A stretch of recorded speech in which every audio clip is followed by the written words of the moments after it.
हाँ, इधर देखिए सामने अगला टॉपिक आपका चल रहा था बच्चों, यूरिनरी सिस्टम। क्या चल रहा था बताओ? यूरिनरी सिस्टम आपका चल रहा था। आई बात समझ में? आप लोगों ने एनाटॉमी पढ़ी। एनाटॉमी में क्या क्या पढ़ा आप लोगों ने? किडनी के बारे में पढ़ा, आप लोगों ने किसके बारे में पढ़ा? यूरेटर के बारे में पढ़ा, आप लोगों ने ब्लैडर के बारे में पढ़ा, आप लोगों ने यूरेथ्रा के बारे में पढ़ा। आई बात समझ में? उसके बाद आप फिजियोलॉजी पे चले, 2 टॉपिक पढ़े आप लोगों ने। एक टॉपिक तो आपने यूरिन फॉर्मेशन पढ़ा, एक पढ़ा यूरिन एक्सक्रीशन। और यूरिन एक्सक्रीशन को क्या बोलते हैं बताओ? मिक्चुरेशन। क्या बोलते हैं बताओ? मिक्चुरेशन। आई बात समझ में? ये मिक्चुरेशन वाला टॉपिक ये आप लोग पढ़ेंगे। आज की क्लास में हम लोग पढ़ेंगे आगे। फिजियोलॉजी कंप्लीट हो जाती है, उसके बाद आता है डिजीज पोर्शन। क्या आता है बच्चों बताओ? डिजीज पोर्शन पढ़ने से पहले हम कुछ कॉमन डायग्नोसिस पढ़ लेते हैं। क्या पढ़ लेते हैं? कॉमन डायग्नोसिस का मतलब क्या होता है बताओ हिंदी में सपना? डायग्नोसिस, जांचें। जो जांचें कराई जाती है उसको क्या बोलते हैं? डायग्नोसिस। क्या बोलते हैं? ध्यान से पढ़ेंगे। आज से हम डायग्नोसिस पढ़ेंगे। क्या पढ़ेंगे बताओ? डायग्नोसिस, जांचें।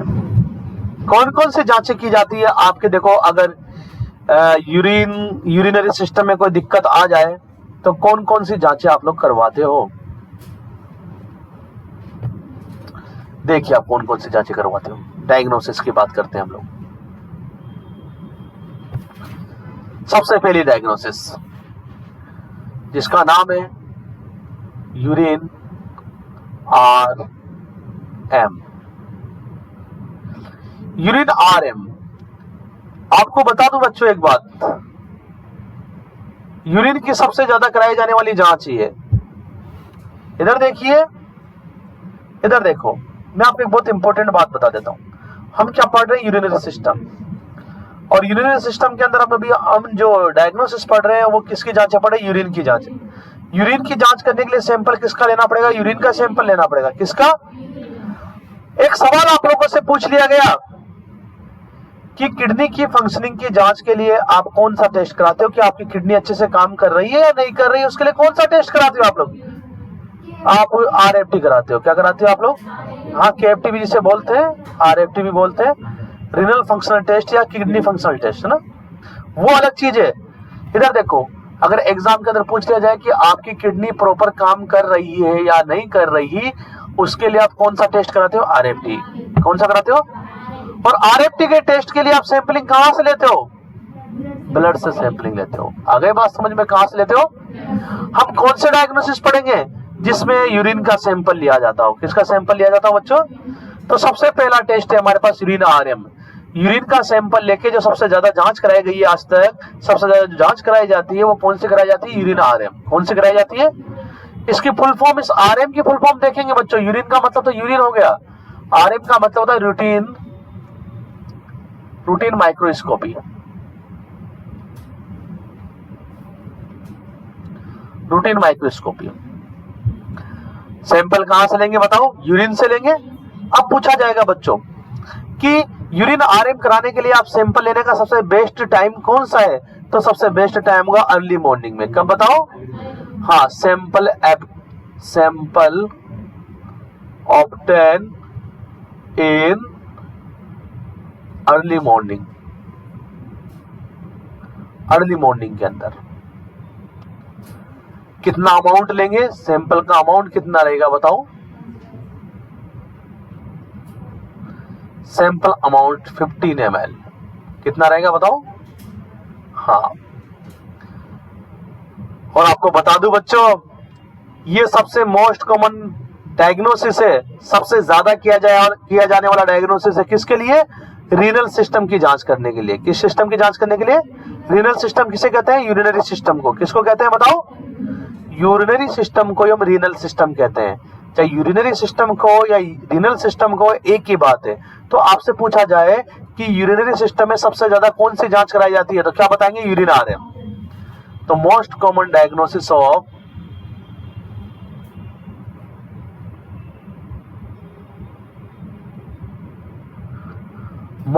Diagnosis of urinary system.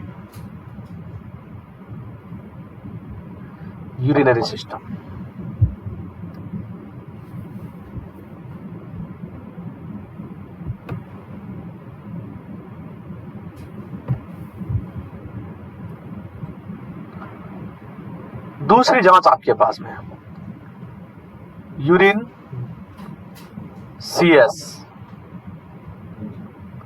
Urine CS से मतलब ये है, देखो बच्चों, देखो इधर देखिए, यूरिन आरएम का मतलब समझ में आया आप लोगों को? Routine microscopy. क्या कहते हैं इसे, बताओ क्या करते हैं इसके अंदर? देखो यूरिन को लिया जाएगा, यूरिन को स्लाइड पर रख के उसको माइक्रोस्कोप में देखेंगे, है ना। ये सबसे ज्यादा होने वाली जांच है। आपको ये पता नहीं करना कैसे करते हैं, क्या करते हैं, वो सब लैब टेक्नीशियन का काम है। किसका काम है? आपसे जो क्वेश्चन पूछ सकते हैं वो ये पूछ सकते हैं कि यूरिन आरएम मतलब रूटीन माइक्रोस्कोपी, और सैंपल कब लेंगे? अर्ली मॉर्निंग में। कितना सैंपल लेंगे? 15 ml। और ये मोस्ट कॉमन डायग्नोसिस है किसका? यूरिनरी सिस्टम का। दूसरी बात आपके पास यूरिन सीएस। इस यूरिन सीएस का मतलब है कल्चर एंड सेंसिटिविटी। ये जो सीएस लिखा हुआ है इसकी फुल फॉर्म क्या है बताओ? Culture and sensitivity.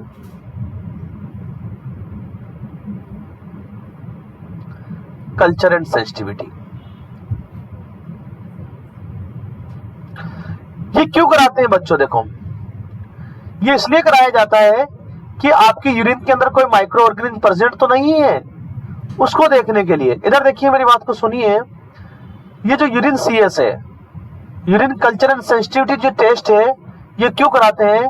ये इसलिए कराते हैं कि हम देखना चाह रहे हैं कि यूरिन के अंदर किसी प्रकार का माइक्रो ऑर्गेनिज्म प्रेजेंट तो नहीं है। माइक्रो ऑर्गेनिज्म से मतलब क्या है? यहाँ पे माइक्रो ऑर्गेनिज्म से मतलब है बैक्टीरिया या वायरस या फंगस कोई यहाँ पर मौजूद तो नहीं है। उस चीज को देखने के लिए, कोई बैक्टीरिया, फंगस, वायरस वगैरह को देखने के लिए हम कौन सा टेस्ट कराते हैं? Urine CS. समझे आप लोग बात को? हाँ, क्यों कराते हैं? देखो, पूछ लिया जाए क्यों कराते हैं? For detecting micro organism. किसी के मान के चलो यूरिनरी सिस्टम का इन्फेक्शन हो रखा है। क्या हो रखा है? यूरिनरी सिस्टम का इन्फेक्शन। तो हम यूरिन का सैंपल लेंगे, उसका कल्चर कराएंगे और देखेंगे कि इसके यूरिन के अंदर कौन सा बैक्टीरिया, वायरस मौजूद है। जब पता लग जाएगा तो उसके अनुसार हम उसकी दवा दे देंगे। देखो, सैंपल की बात करूं बच्चों, सैंपल बहुत इंपॉर्टेंट है इसका, कि सैंपल कैसे लेते हैं इसका। ध्यान से सुनना मेरी बात को। इसके लिए कौन सा सैंपल लेंगे आप लोग? Clear catch sample. और ये क्या होता है बच्चों? Clear catch sample. Clear catch sample. ये क्लियर कैच सैंपल क्या होता है? देखो,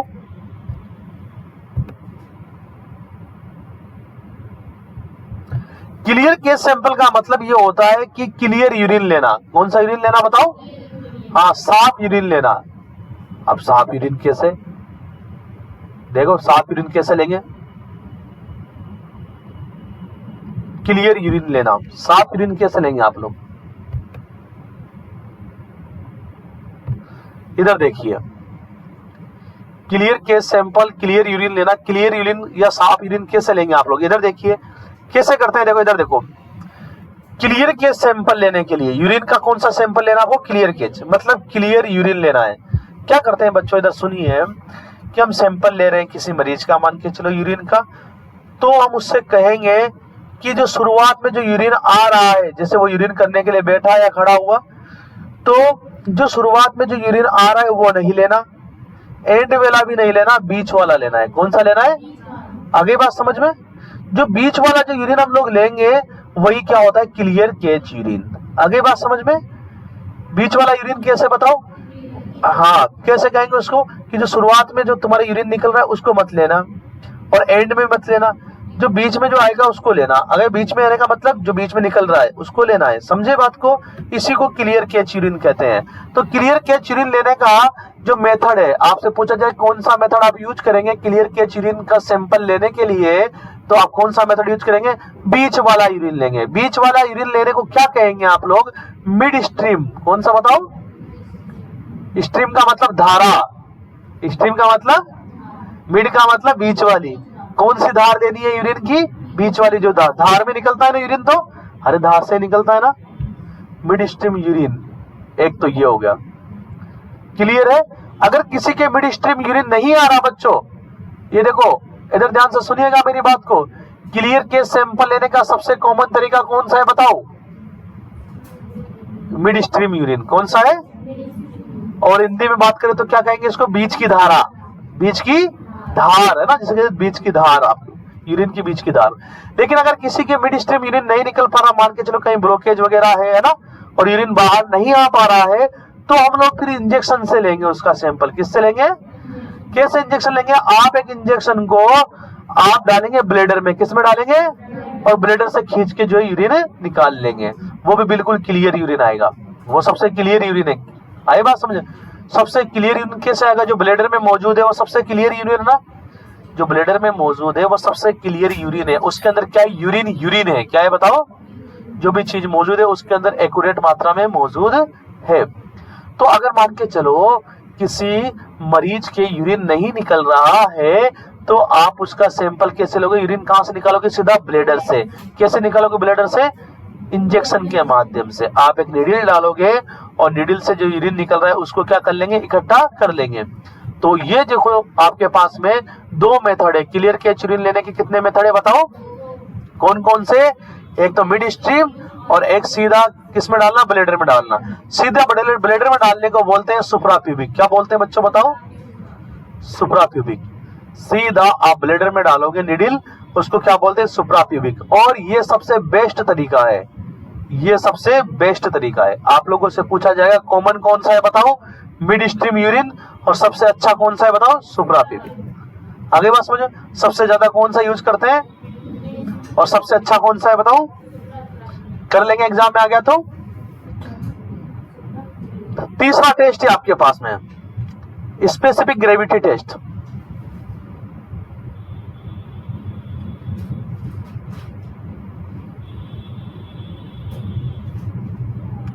स्पेसिफिक ग्रेविटी टेस्ट, इसमें क्या करते हैं बच्चों?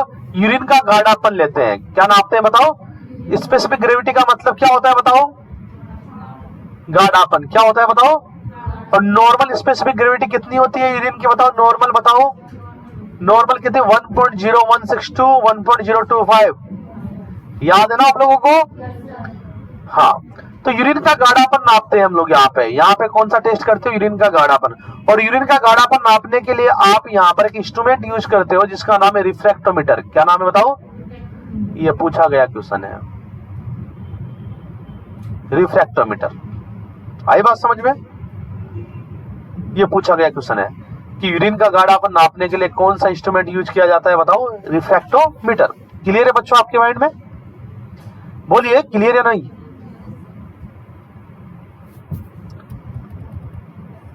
आगे देखिए आप, एक तो ये हो गया। अगर ऐसे नहीं कर पा रहे आप लोग, तो आप स्पेसिफिक ग्रेविटी गाढ़ापन नापने के लिए तरीका और हमारे पास में कौन सा तरीका? इधर देखिए, हम यूरिन के अंदर एक तीली डुबोएंगे और तीली डुबो के देखेंगे कितनी देर में। अब दूध को चेक करते हो ना, उंगली डुबो के देखते हो ना, तो अगर गाढ़ा होगा तो उंगली के लग जाएगा और गाढ़ा नहीं होगा तो उंगली से हट जाता है। दूध को चेक करते हो ना, उसी तरह से यूरिन को भी। अब यूरिन में उंगली तो डालने से रहे कि उंगली डाल के चेक कर लो, ले लिया एक टब में यूरिन या एक बोतल में, उंगली डाली, गाढ़ा होगा तो उंगली थोड़ी डालोगे, कुछ और चीज डालोगे। आई बात समझ? कुछ स्टिक वगैरह डाल के देखोगे, तीली वगैरह डाल के देखोगे, अगर गाढ़ा होगा तो उसके लग जाएगा और गाढ़ा नहीं होगा तो उसके नहीं लगेगा। तो इस मेथड को बोलते हैं डिप स्टिक। क्या बोलते हैं? लिपस्टिक नहीं, डिप स्टिक। डिप स्टिक का मतलब स्टिक को डुबा कर देखेंगे। डिप का मतलब डुबोना, स्टिक का मतलब तीली। Dip stick method.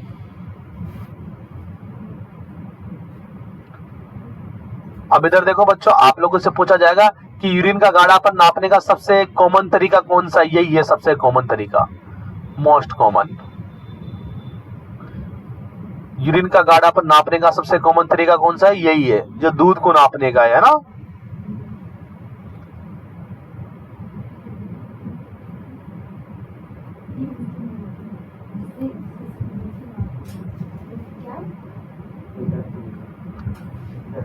रिफ्रैक्टोमीटर। चौथा टेस्ट आपके पास में, very very important, very very important चौथा टेस्ट। चौथे टेस्ट का नाम है क्रिएटिनिन क्लियरेंस टेस्ट। ये कई बार एग्जाम में आया, क्रिएटिनिन क्लियरेंस टेस्ट।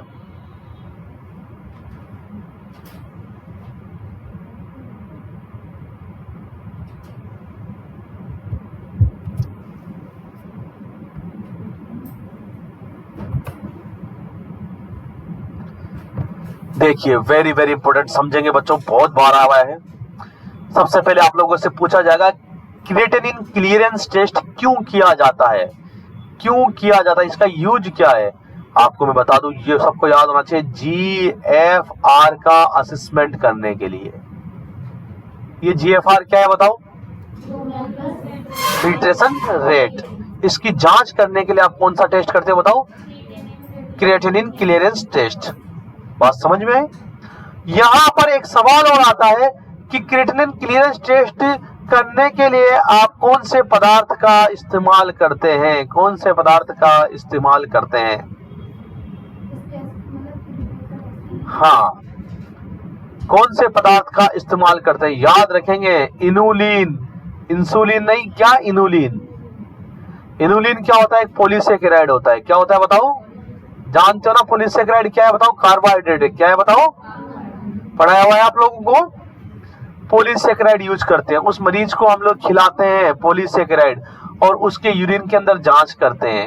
यूरिन के अंदर उससे में पता लगता है कि उसकी GFR कैसी है, क्योंकि यूरिन के अंदर बिल्कुल भी कार्बोहाइड्रेट नहीं होता है। आपको पता है ना, अगर किसी के कार्बोहाइड्रेट आ रहा है यूरिन के अंदर तो उसका मतलब उसकी GFR में क्या है? गड़बड़ी है। जो फिल्टर आ रहा है उसमें क्या है? गड़बड़ी है। आपको पता है कि जो ग्लूकोज होता है वो 100% क्या हो जाता है? रीएब्सॉर्ब हो जाता है। क्या हो जाता है? 100%।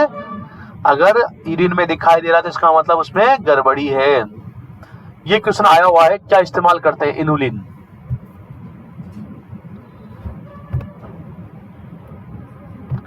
अगला,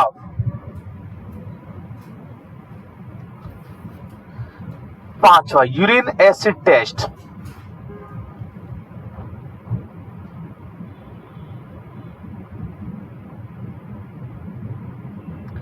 urine acid test 24 hours urine monitoring भी बोलते हैं इसको। क्या बोलते हैं बताओ? अब बताओ 24 आवर्स यूरिन मॉनिटरिंग कैसे करेंगे आप लोग?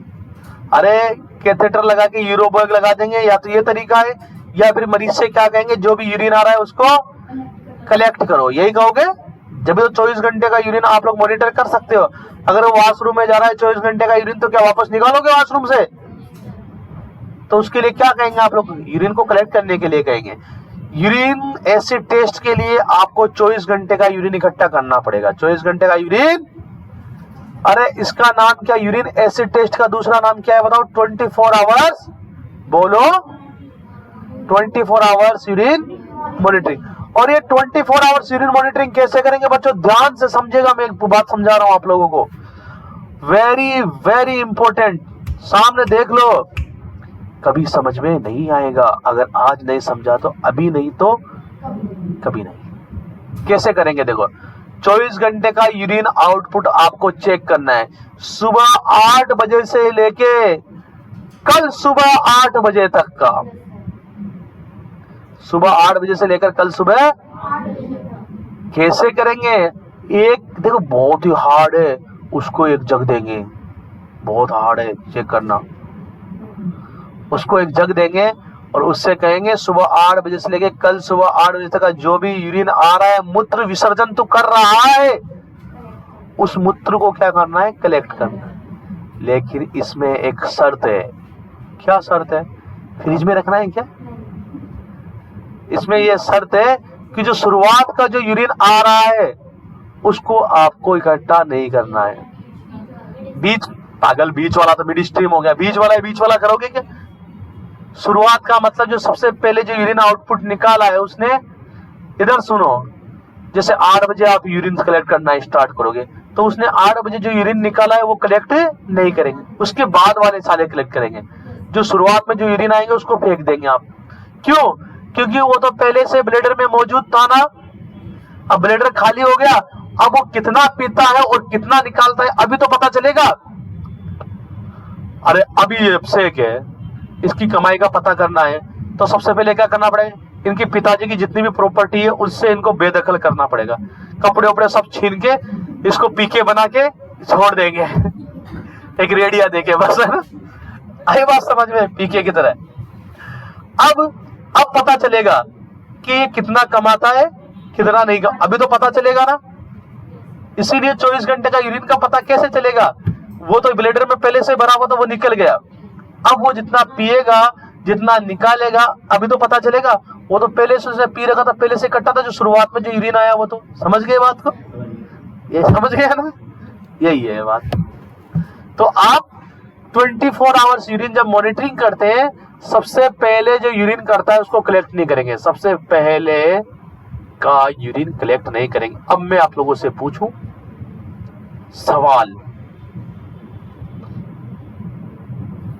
सवाल करूंगा, जवाब देंगे बच्चे। देखो, आप एक मरीज का 24 आवर्स यूरिन कलेक्ट कर रहे हो, 8 से 8 कर रहे हो ना, 24 घंटे का। मान के चलिए उसने 8 बजे जो है 100 ml यूरिन किया, उसने 12 बजे जो है 150 ml यूरिन किया, उसने जो है शाम को 4 बजे बच्चों 200 ml यूरिन किया, उसने रात के 9 बजे बच्चों 150 ml यूरिन किया, उसने सुबह के 6 बजे बच्चों 100 ml यूरिन किया, उसने 8 बजे बच्चों 100 ml यूरिन किया। तो मुझे बताओ 24 आवर्स का यूरिन कलेक्शन कितना है? कोई नहीं बोलेगा, जिससे पूछूंगा वही बताएगा। 24 घंटे का यूरिन कलेक्शन बताएंगे आप लोग, कोई भी नहीं बोलेगा। जांच पे जांच लिखे जा रहा है डॉक्टर, पैसे खत्म हो गए। केयूबी एक्सरे, इसकी फुल फॉर्म पूछते हैं एग्जाम में कि ये केयूबी एक्सरे क्या होता है, एग्जाम में पूछते हैं। कुछ भी नहीं है, के for kidney, you for urinary bladder या यूरेटर, बताओ यूरेटर, बी फॉर ब्लैडर। इसका एक्सरे खींच लो, कहीं पे कोई रुकावट तो है नहीं उसको देखने के लिए। आगे बात समझ में? अरे बोलो। अगली जांच सिस्टोस्कोपी। ये लो प्यारे बच्चों, इधर देखिए, इधर देखो बच्चों, वर्ड CYST, ये इधर देखिए, वर्ड CYST अगर किसी ऑर्गन से रिलेटेड होता है तो वो कौन से ऑर्गन से रिलेटेड है? यूरिनरी ब्लैडर से। CYST word related to urinary bladder. अगर कहीं पे CYST लिखा है तो किससे रिलेटेड है बताओ? यूरिनरी ब्लैडर से। और स्कोपी का मतलब क्या होता है बताओ? देखना। तो क्या हो गया सिस्टोस्कोपी का मतलब? विजुअलाइजेशन ऑफ, हाँ,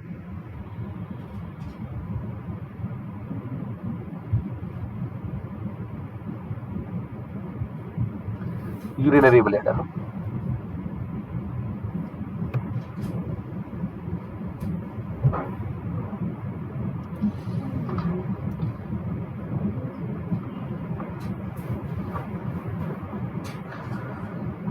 हाँ, ये बात समझो बच्चों।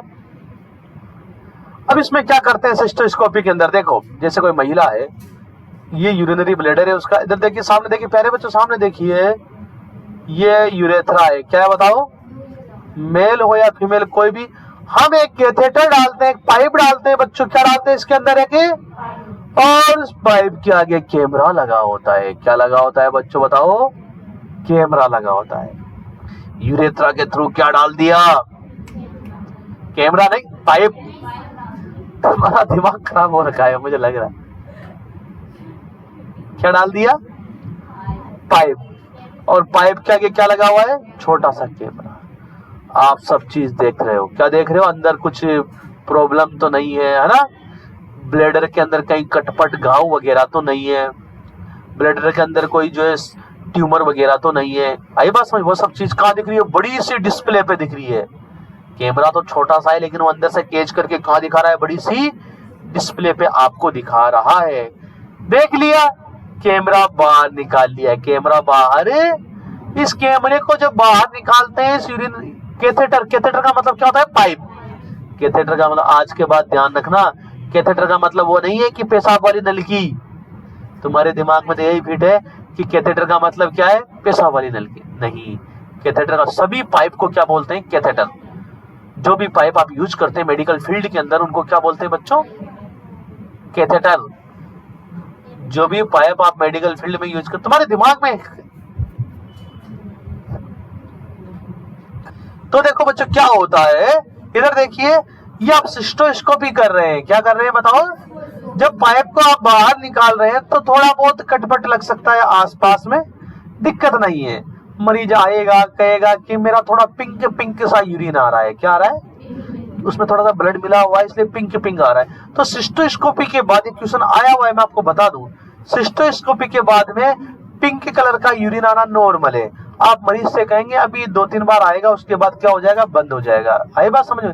क्यों आया पिंक कलर का? थोड़ा बहुत अंदर कटवट लग जाता है, उसको अंदर घुसाने में निकालने में लग जाता है ना, नॉर्मल चीज है। तो ये बात ध्यान रखेंगे, अगर पिंक कलर का यूरिन आता है तो नॉर्मल है। मरीज को क्या कहेंगे आप लोग बताओ? हाँ, आफ्टर प्रोसीजर। ये बातें ध्यान रखिए बच्चों। आफ्टर प्रोसीजर पिंक कलर अगर यूरिन आए बच्चों, पिंक कलर का अगर यूरिन आए आफ्टर प्रोसीजर, अगर पिंक कलर का यूरिन आए तो इधर देखो, अगर पिंक कलर का यूरिन आए आफ्टर प्रोसीजर तो नॉर्मल है। क्या है बताओ बच्चों? लेकिन अगर प्रोसीजर के बाद मरीज को बुखार आ जाए, क्या आ जाए प्यारे बच्चों? तो ये नॉर्मल नहीं, उससे पागल मत बना देना, नॉर्मल है, कोई दिक्कत नहीं है। बुखार का मतलब उसके उस प्रोसीजर के द्वारा इन्फेक्शन हो गया। क्या हो गया बच्चों? हाँ, इसका मतलब इन्फेक्शन है। आप डॉक्टर को इन्फॉर्म करेंगे। किसको इन्फॉर्म करेंगे बताओ? फीवर आ रहा है, मरीज फीवर की कंप्लेन कर रहा है इस प्रोसीजर के बाद में, तो उसके इन्फेक्शन है। आप डॉक्टर को इन्फॉर्म करेंगे कि डॉक्टर साहब इस मरीज के फीवर है, तो इसका मतलब इसको इन्फेक्शन हो चुका है, आप इसके लिए इन्फेक्शन की दवा लिखिए। आप तो लिख नहीं सकते दवा, आपको अधिकार नहीं है ना, आपको क्यों लगाने का अधिकार है। वही बात समझ में।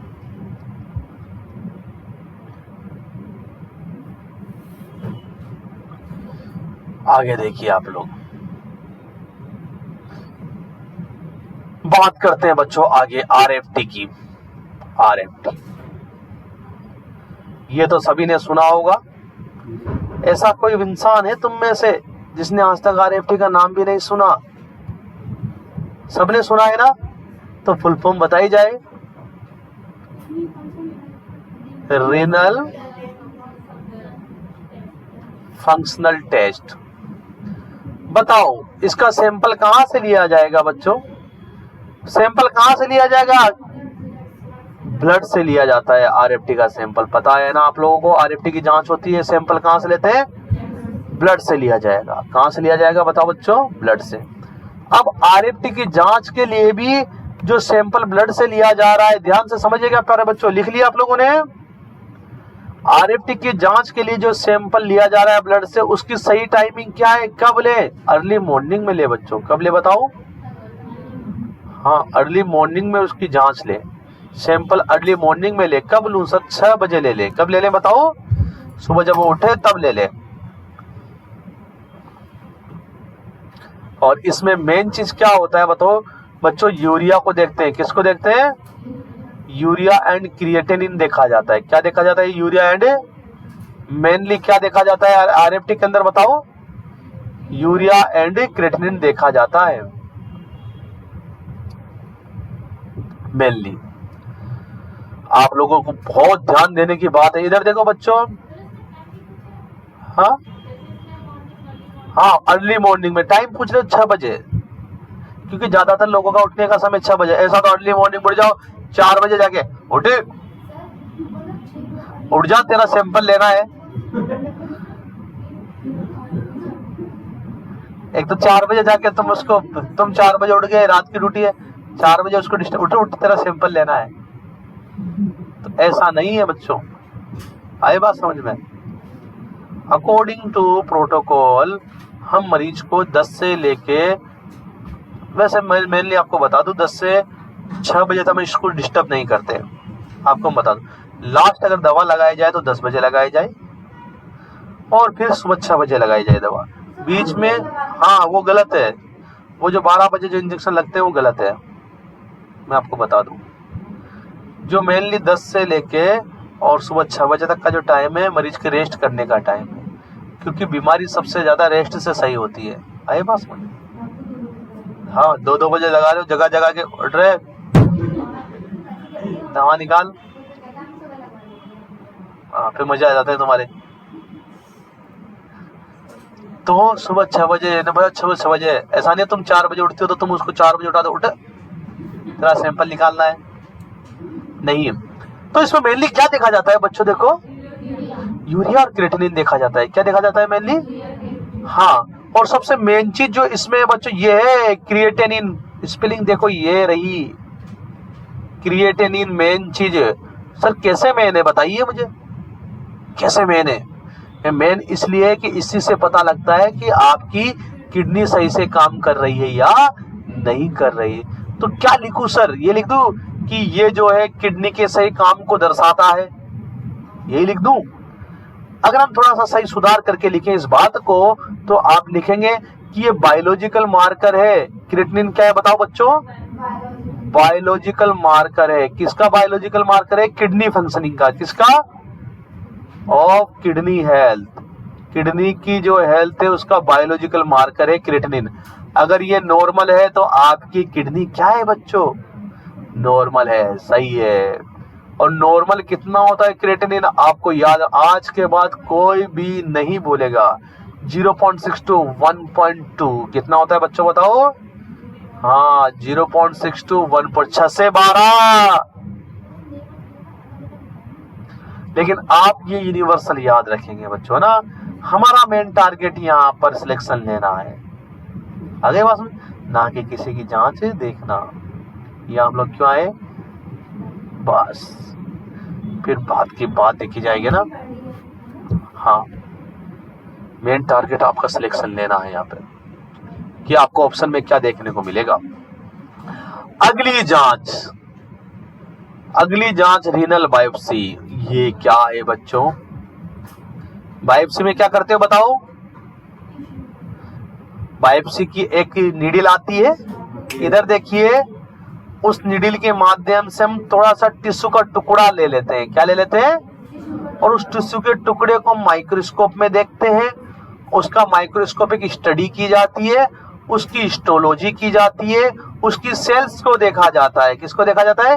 कि उसकी सेल्स की साइज शेप वगैरह नॉर्मल है या नहीं, उस सेल की जो ऑर्गन है उसके टिश्यू की साइज और शेप नॉर्मल है या नहीं। इस चीज को देखने के लिए हम बायोप्सी करते हैं। क्योंकि इधर सुनो, क्योंकि कैंसर हो जाए या कोई ट्यूमर हो जाए कहीं पर भी तो वहां की सेल और टिश्यू की शेप और साइज क्या हो जाती है? चेंज हो जाती है।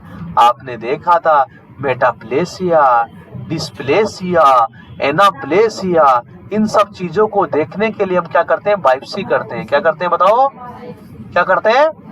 तो बायोप्सी कब की जाएगी? जब मरीज सस्पेक्टेड है कैंसर के लिए। किसके लिए? आपको पता लग जाए कि यार इसको कैंसर हो सकता है। क्या हो सकता है? तो उसकी कंफर्मेटरी जांच करने के लिए आप क्या करते हो? बायोप्सी करते हो। कैंसर का कंफर्मेटरी जांच क्या है बच्चों? बायोप्सी है। क्या है बताओ? ये सारी बातें आपको याद होनी चाहिए, आपके पास लिखी भी होनी चाहिए जो मैंने मुंह से बोला है। तो रीनल बायोप्सी आप लोग किसके लिए करते हो बताओ? हाँ कैंसर के लिए। बायोप्सी में क्या करते हो आप लोग? एक टिश्यू का टुकड़ा लेते हैं। क्या निकालते हैं बताओ? एक टिश्यू का टुकड़ा। टिश्यू का टुकड़ा क्या? टिश्यू पेपर का। हाँ अंदर से टिश्यू का टुकड़ा निकालेंगे और उसकी क्या करेंगे बताओ? उसकी हिस्टोलॉजी। हिस्टोलॉजी का मतलब बताओ? उसके टिश्यू की स्टडी करेंगे। हिस्टोलॉजी का मतलब होता है study of tissue. Study of tissue. आगे बात समझ में? अब पूछेगा आप लोगों से बच्चों कि जब आप रीनल बायोप्सी कर रहे हो तो मरीज को कौन सी पोजीशन दोगे? उल्टा लेटाओगे? अरे जब पीछे से तो निकालोगे, किडनी में से टिश्यू निकालना है तो उल्टा ही लेटाओगे ना। तो पोजीशन पूछता है कि रीनल बायोप्सी निकालते वक्त, बायोप्सी निकालते वक्त, रीनल की बायोप्सी या किडनी की बायोप्सी निकालते वक्त मरीज को कौन सी पोजीशन देंगे? Prone position. क्या देंगे बताओ? प्रोन पोजीशन का मतलब क्या होता है बताओ? उल्टा लेटाना, उल्टा। शाबाश, इतनी बड़ी बात याद है तुम्हें। चलिए बच्चों आगे, अगली जांच रीनल एंजियोग्राफी। रीनल एंजियोग्राफी, सबसे पहले मुझे बताओ एंजियोग्राफी का मतलब क्या होता है बताओ? शाबाश, एंजियोग्राफी का मतलब होता है विजुअलाइजेशन, देखना। किसको देखना? ब्लड वेसल्स को देखना। प्यारे बच्चों, ब्लड वेसल्स को देखना एंजियोग्राफी कहलाता है। अब कहाँ की ब्लड वेसल्स देख लेंगे बताओ? अरे किडनी की, बताया था ना, ब्लड वेसल्स जा रही है आपके urinary artery, segmental artery, lobular artery, arteriole, afferent arteriole, efferent arteriole, आगे चला गया पेरिट्यूबुलर और कैपिलरी, वासा रेक्टा, फिर वेन्यूल, फिर वेन। आई बस उन सबको चेक करने के लिए कि कहीं पर कोई ब्लॉकेज तो नहीं है, उनको चेक करने के लिए आप क्या करते बताओ? Renal angiography. क्या करते बच्चों बताओ? अरे बोलिए, क्या करते हैं बताओ?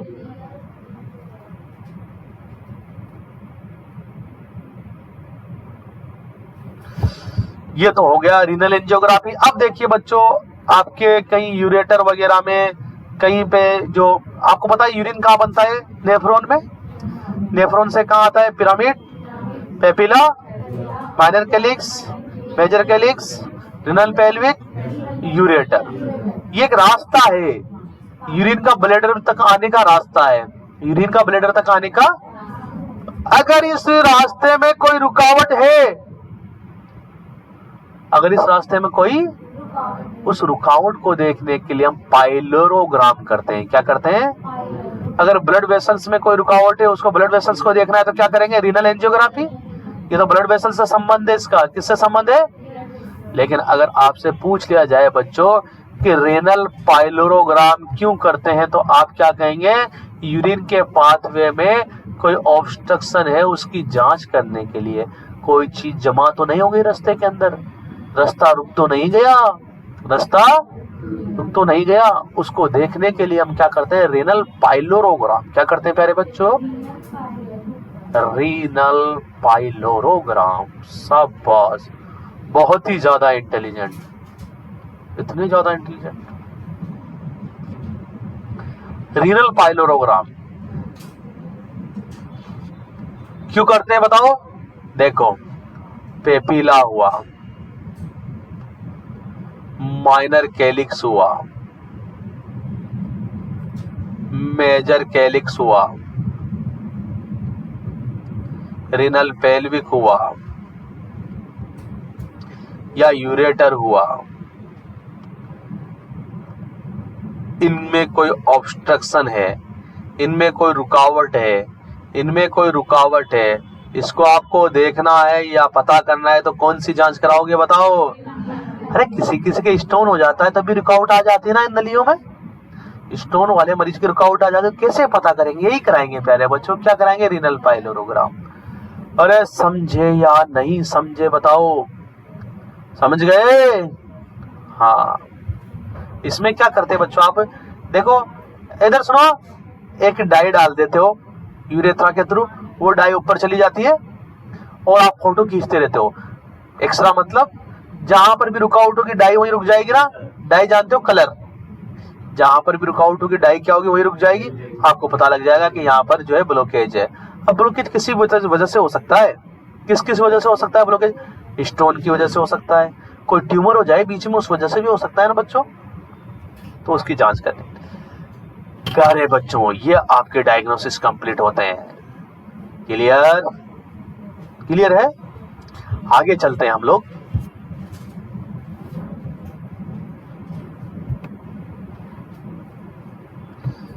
डायग्नोसिस के बाद कुछ टर्म पढ़ेंगे, टर्मिनोलॉजी, कुछ इंपॉर्टेंट टर्म है जो कि इंपॉर्टेंट है। टर्मिनोलॉजी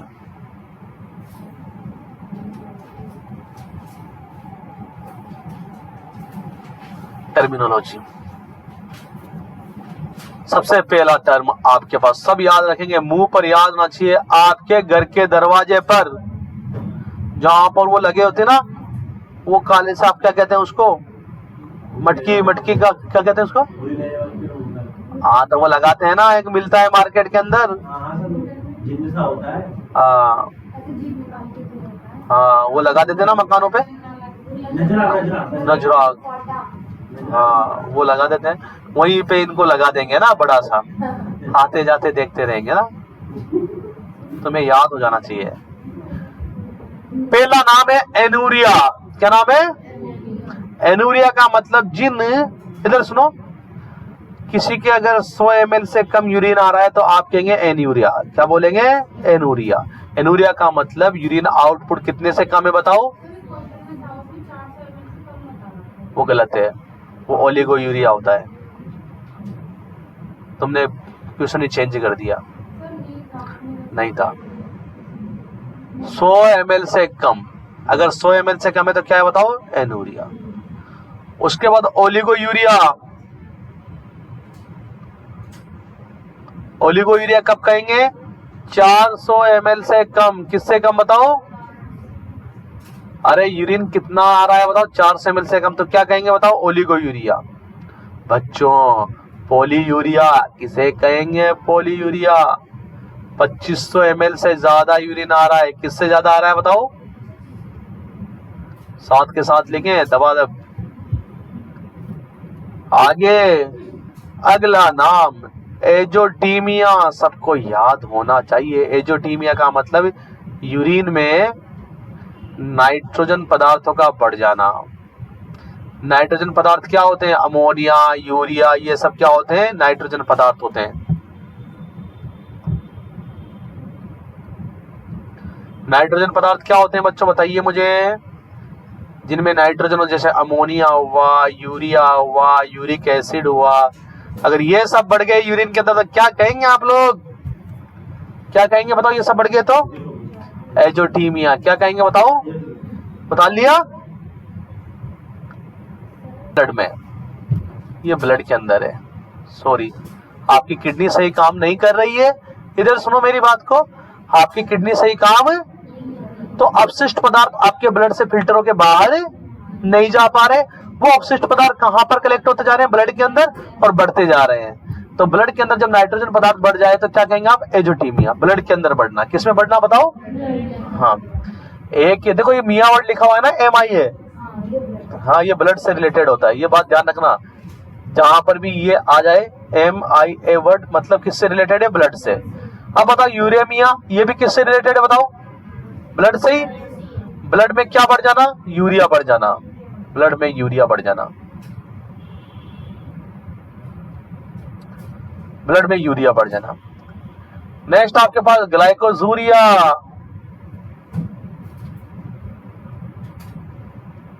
बताओ, ग्लाइकोजूरिया का मतलब बताओ? Glucose in urine. Glucose in urine. Urine में क्या आना बताओ? ग्लूकोज आना। वैसे आता है क्या नॉर्मली? कौन सी बीमारी में आता है ग्लूकोज बताओ यूरिन के अंदर? डायबिटीज होता है। शाबाश, डायबिटीज होता है उसमें। अगला आपके पास है प्रोटीन यूरिया। इसका मतलब बताओ प्रोटीन यूरिया का? वैसे नॉर्मली आती है क्या प्रोटीन? नहीं आती है ना। शाबाश, यूरिन में प्रोटीन आना।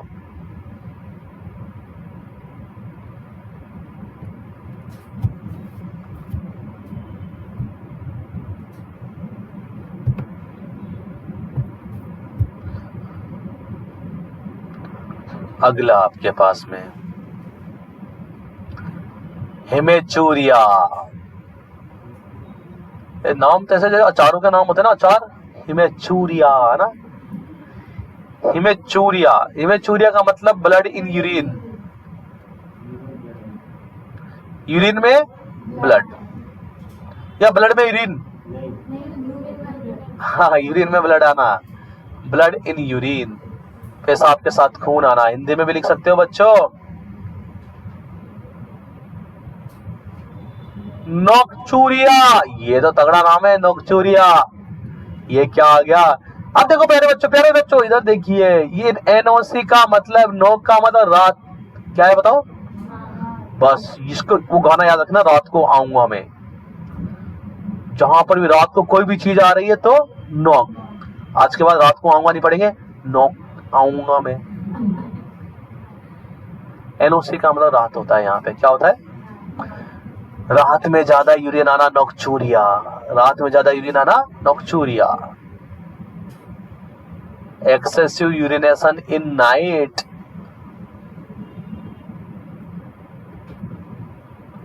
During night time.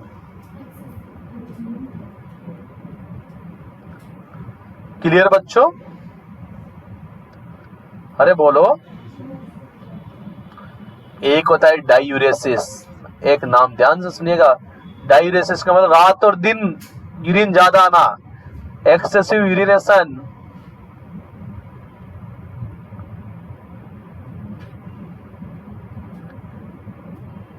During day and night, रात और दिन बस एक ही काम, क्या काम? यूरिन पास करना। भाग भाग के जा रहा है, भाग भाग के जा रहा है। बस में बैठ गया, जाना था पास में, बस रुका ली बीच में ही। रुका लेते हैं ना बहुत सारे लोग। एक है बच्चों पायूरिया, ये लोग पायूरिया। इधर देखिए प्यारे बच्चों, PY का मतलब यहाँ पे पस है। जहां कहीं पे PY वर्ड आ जाए उसका मतलब क्या है? पस। देखो मैं तुम्हें बहुत सारी चीजें सिखा रहा हूं, याद रखेंगे आप लोग। यूरिन में पस आना, और यूरिन में पस आ रहा है तो इसका मतलब क्या है बताओ? इन्फेक्शन है। पस किसको इंडिकेट करता है बताओ बच्चों?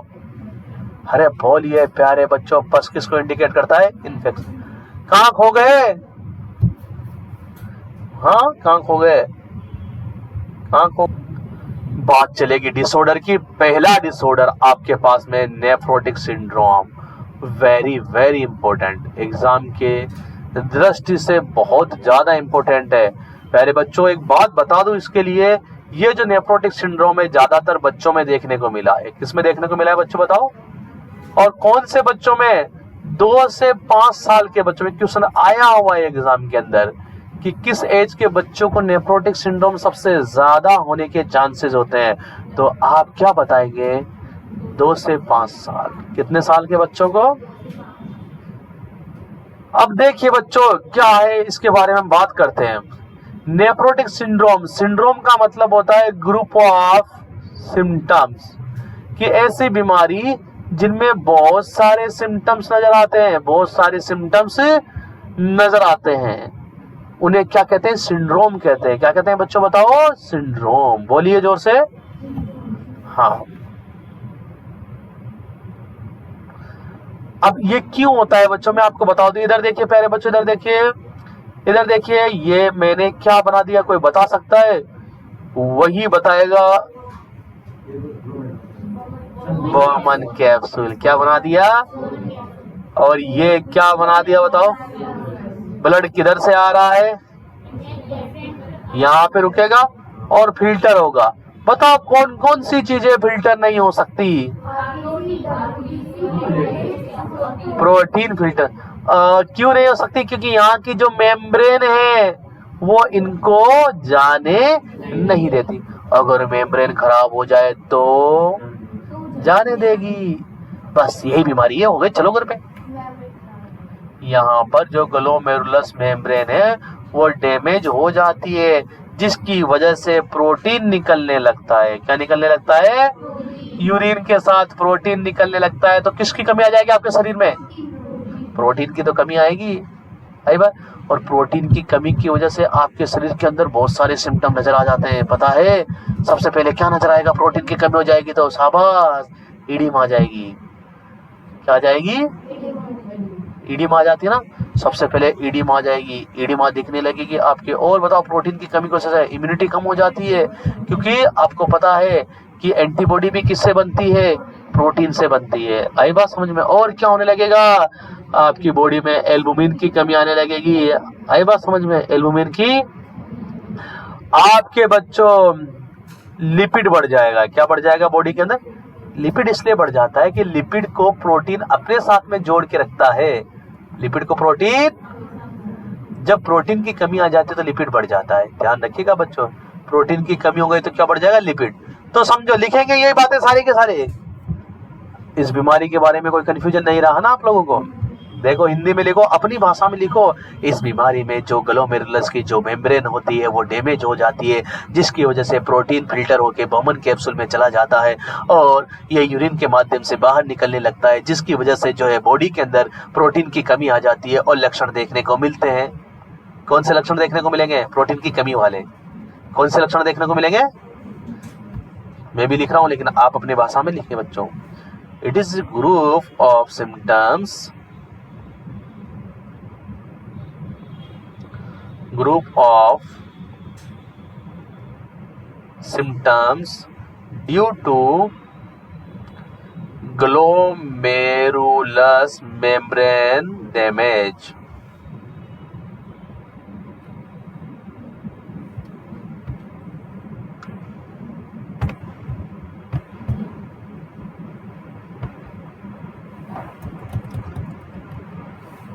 अरे मजा आ रहा है नहीं आ रहा? और इसकी वजह से देखो क्या होता है, इट इंक्लूड, इसमें क्या क्या होता है, मेन सिम्टम ध्यान रखेंगे बच्चों। मेन सिम्टम, मेन क्या होगा? सबसे मेन सिम्टम क्या आएगा? प्रोटीन निकल जाएगा। सबसे मेन चीज प्रोटीन बाहर निकलेगा। किसके थ्रू बताओ? यूरिन के थ्रू प्रोटीन बाहर आना क्या कहलाएगा बताओ? प्रोटीन यूरिया हो जाएगा। जब प्रोटीन बाहर निकल जाएगा, सबसे ज्यादा कौन सी प्रोटीन होती है आपकी बॉडी में बताओ? तो एल्बुमिन की कमी आ जाएगी। एल्बुमिन की कमी को क्या बोलेंगे? हाइपो एल्बुमिनेमिया। ब्लड में एल्बुमिन की कमी आ जाएगी प्यारे बच्चों। किसकी कमी आ जाएगी? और जब ब्लड में एल्बुमिन की कमी आ जाती है तो क्या देखने को मिलता है बताओ? एडिमा। और जब प्रोटीन की कमी आ जाएगी तो क्या हो जाएगा? लिपिड बढ़ जाएगा। क्या बढ़ जाएगा? Hyper lipidaemia. ये 4 सिम्टम सबके मुंह पर होना चाहिए। 1 2 3 4। और चारों क्यों होते हैं समझ गए? सबका मालिक एक क्या है? सबका मालिक प्रोटीन यूरिया। किस वजह से हो रहा है? प्रोटीन कहां निकल रहा है बताओ? बाहर, यूरिन के माध्यम से बाहर निकल, उस वजह से सारा काम हो रहा है। अब ये क्यों क्यों हो सकता है बच्चों, मैं आपको बता दूं। अगर आप कोजेज की बात करें, सर ये बीमारी क्यों होती है नेफ्रोटिक सिंड्रोम, तो मैं बता दूं बच्चों आपको, ये देखो किसी टॉक्सिक सब्सटेंस की वजह से होती है। कोई आपके जो है, आप बहुत दिनों से कोई टॉक्सिक सब्सटेंस ले रहे हो और वो ग्लोमेरुलस में जा रहा है, तो वो क्या कर देगा? टॉक्सिक सब्सटेंस उस ग्लोमेरुलस को डैमेज कर देगा। आई बात समझे? आजकल तो बहुत सारे टॉक्सिक सब्सटेंस आप दिन भर ही खाते पीते रहते हो। हमारे तो सारे ऑर्गन खत्म हो गए, मान के चलिए। ऊपर वाले के भरोसे चल रही है गाड़ी सबकी। हम क्या खा रहे हैं तुम्हें पता ही है ना? सब चीज खराब खा रहे हैं। दूसरा, मेडिकेशन। बहुत सारी दवाइयां ऐसी है जो आपकी किडनी पर हानिकारक प्रभाव डालती है। आपको पता भी होगा बच्चों, बहुत सारी दवाइयां ऐसी है जो आपकी किडनी पर हानिकारक प्रभाव डालती है और उसकी वजह से आपकी जो फिल्ट्रेशन मेम्ब्रेन होती है वो क्या हो जाती है? डैमेज हो जाती है, और ये बीमारी देखने को मिलती है। तो आप लोगों से पूछा जाए कि जो नेफ्रोटिक सिंड्रोम है, इसमें जो सिम्टम देखने को मिलते हैं वो क्यों देखने को मिलते हैं? क्योंकि डैमेज हो जाती है। क्या डैमेज हो जाती है? और उसकी वजह से प्रोटीन बाहर आने लगता है। देखो बात करता हूं मैं क्लिनिकल मैनिफेस्टेशन, लक्षण देखिए क्यों आएंगे। सारे के सारे लक्षण आने का कारण क्या है बताओ? Due to damage glomerulus membrane, glomerulus filtration membrane.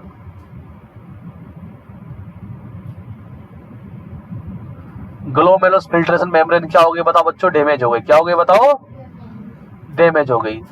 और उसकी वजह से क्या होने लगा? प्रोटीन यूरिन में आने लगा बच्चों। प्रोटीन किस में आने लगा? कि सर कितना आ सकता है? तो देखो मैं आपको बता दूं कितना आ सकता है।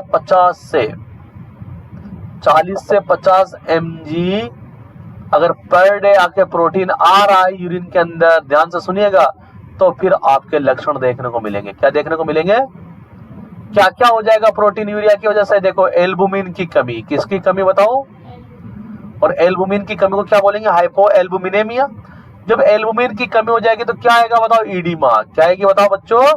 क्यों आती है एल्बुमिन की कमी से ईडिमा? बताओ, पूछ लिया गया क्वेश्चन, एल्बुमिन की कमी से ईडिमा क्यों आती है? क्योंकि ऑस्मोटिक प्रेशर कम हो जाता है। कौन सा प्रेशर? ऑस्मोटिक प्रेशर कम होने की वजह से। ये याद रखेंगे आप, ये मैं समझाऊंगा क्या होता है ऑस्मोटिक प्रेशर, है ना, लेकिन आज ये याद रखेंगे कि ऑस्मोटिक प्रेशर कम होने की वजह से जो है क्या आ जाती है? ईडिमा। क्योंकि एल्बुमिन क्या बनाए रखता है? Osmotic pressure. और क्या देखने को मिलता है बताओ लक्षण में प्रोटीन यूरिया के अलावा? ईडिमा। पहला तो प्रोटीन यूरिया, दूसरा ईडिमा, तीसरा लक्षण बताओ बच्चों? ये देखो दूसरा हाइपो एल्बुमिनेमिया, 1 2 3। चौथा लक्षण कौन सा बताओ? Hyper lipidaemia. इसका मतलब क्या है बताओ? हाइपर लिपिडीमिया का मतलब, लिपिड का मतलब क्या होता है बताओ? Increase lipid in blood. Lipid क्या होते हैं? फैट। अरे बताया था ना, फैट बढ़ जाएगा ब्लड में। क्या बढ़ जाएगा बच्चों? फैट बढ़ जाएगा। क्या बढ़ जाएगा? फैट बढ़ जाएगा। उतार लिया। अदर के अंदर यूरिन में ब्लड भी आ सकता है ना। जब फिल्ट्रेशन मेम्ब्रेन खराब हो गए तो आरबीसी वगैरह निकल के भी जा सकती है। अब तो जब प्रोटीन जा रहा है तो हिमेचूरिया भी हो सकता है, ओलिगोयूरिया हो सकता है, यूरिन कम आएगा, एजोटीमिया हो सकता है। एजोटीमिया समझते हो ना क्या होता है? अरे एजोटीमिया समझते हो ना? हाँ, प्यूराइटिस। ये देखो, ये जब कभी भी किसी के भी एजोटीमिया होता है, एजोटीमिया का मतलब यूरिया अमोनिया वगैरह बढ़ जाना। इधर सुनो मेरी बात को, बाद में उतारिएगा बच्चों। जब किसी के भी एजोटीमिया हो जाता है, नाइट्रोजन के जो पदार्थ है वो बढ़ जाते हैं ब्लड के अंदर, तो उसके प्यूराइटिस हो जाता है। क्या हो जाता है? प्यूराइटिस का मतलब होता है खुजली। क्या होता है प्यूराइटिस का मतलब? इचिंग। उसकी इचिंग दिखेगी आपको। क्लियर है बच्चों? और क्या हो जाएगा? Loss of concentration. एलओसी का मतलब लॉस ऑफ कंसंट्रेशन, ध्यान नहीं लगा पाएगा किसी चीज पे।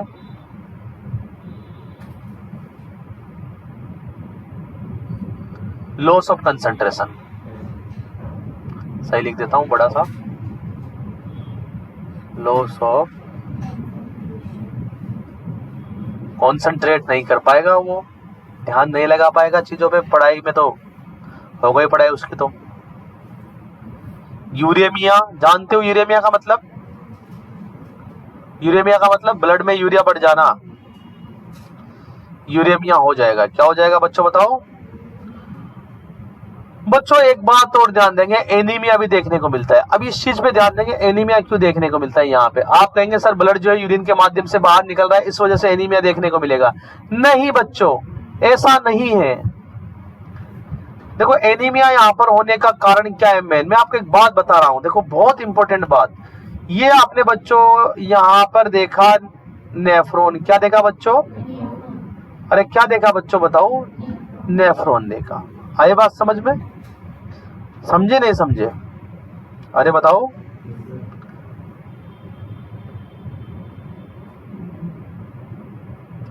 इधर देखिए, यहां पे आपके पास में, इधर देखिए, इधर देखिए बच्चों, एनीमिया होने का कारण क्या है? आपकी जो फिल्ट्रेशन मेम्ब्रेन है वो खराब हो चुकी है, और इस फिल्ट्रेशन मेम्ब्रेन से जो है आपके ब्लड निकल के बाहर जा रहा है। क्या जा रहा है? जिसके साथ में ब्लड के साथ में क्या हीमोग्लोबिन भी जा रहा है। हीमोग्लोबिन में क्या होता है? आयरन। आयरन बाहर निकल रहा है। कौन बाहर निकल रहा है? आयरन की कमी की वजह से आपको क्या देखने को मिलता है बताओ? एनीमिया। यहाँ पर जो एनीमिया होगा कौन सा होगा बताओ? Iron deficiency anaemia. कौन सा एनीमिया? क्यों होगा बताओ? क्योंकि आयरन का लॉस हो रहा है। किसका लॉस हो रहा है बताओ? क्योंकि जो मेम्ब्रेन है वो आयरन को रोक नहीं पा रही है। बताओ डायग्नोसिस, सारे के सारे डायग्नोसिस आपने पढ़ लिए। इसमें कौन कौन से डायग्नोसिस करेंगे इस बीमारी में? बस अब नाम लिखाऊंगा मैं, आपको समझाऊंगा नहीं। डायग्नोसिस मैंने बता दिया पहले। कौन से डायग्नोसिस मेन तो कौन सा कराएंगे? आरएफटी करवाएंगे। क्या कराएंगे बताओ? यूरिन एनालिसिस कराएंगे। यूरिन एनालिसिस में क्या कराएंगे कि कौन कौन सी चीजें प्रेजेंट है यूरिन के अंदर, देखेंगे ना आप लोग। अरे यूरिन में प्रोटीन को देखेंगे, किसको देखेंगे बताओ? हाँ, ब्लड की प्रोटीन को देखेंगे, सीरम प्रोटीन लेवल जांच कराएंगे, क्योंकि जब यूरिन में प्रोटीन निकलने लगा तो सीरम प्रोटीन लेवल क्या हो जाएगा? कम हो जाएगा ना। बात समझ में आ रही है? एक बर्न लेवल देखेंगे। बर्न लेवल का मतलब क्या होता है? सामने देखेंगे सभी बच्चे, बर्न का मतलब होता है blood urea nitrogen. Urea nitrogen कि ब्लड के अंदर यूरिया और नाइट्रोजन पदार्थ कितने हैं, इनकी जांच की जाती है, जिसे बोलते हैं बर्न। क्या बोलते हैं बताओ? किडनी की हर बीमारी में बर्न लेवल क्या हो जाता है? बढ़ जाता है, क्योंकि किडनी का काम क्या है? यूरिया और नाइट्रोजन अपशिष्ट को बाहर निकालना। जब किडनी खराब है तो यूरिया और नाइट्रोजन अपशिष्ट पदार्थ बाहर है, वो ब्लड के अंदर बढ़ते रहेंगे और आपका बर्न लेवल क्या हो जाएगा? बढ़ जाएगा। मैनेजमेंट, इलाज क्या करेंगे आप लोग? मैनेजमेंट,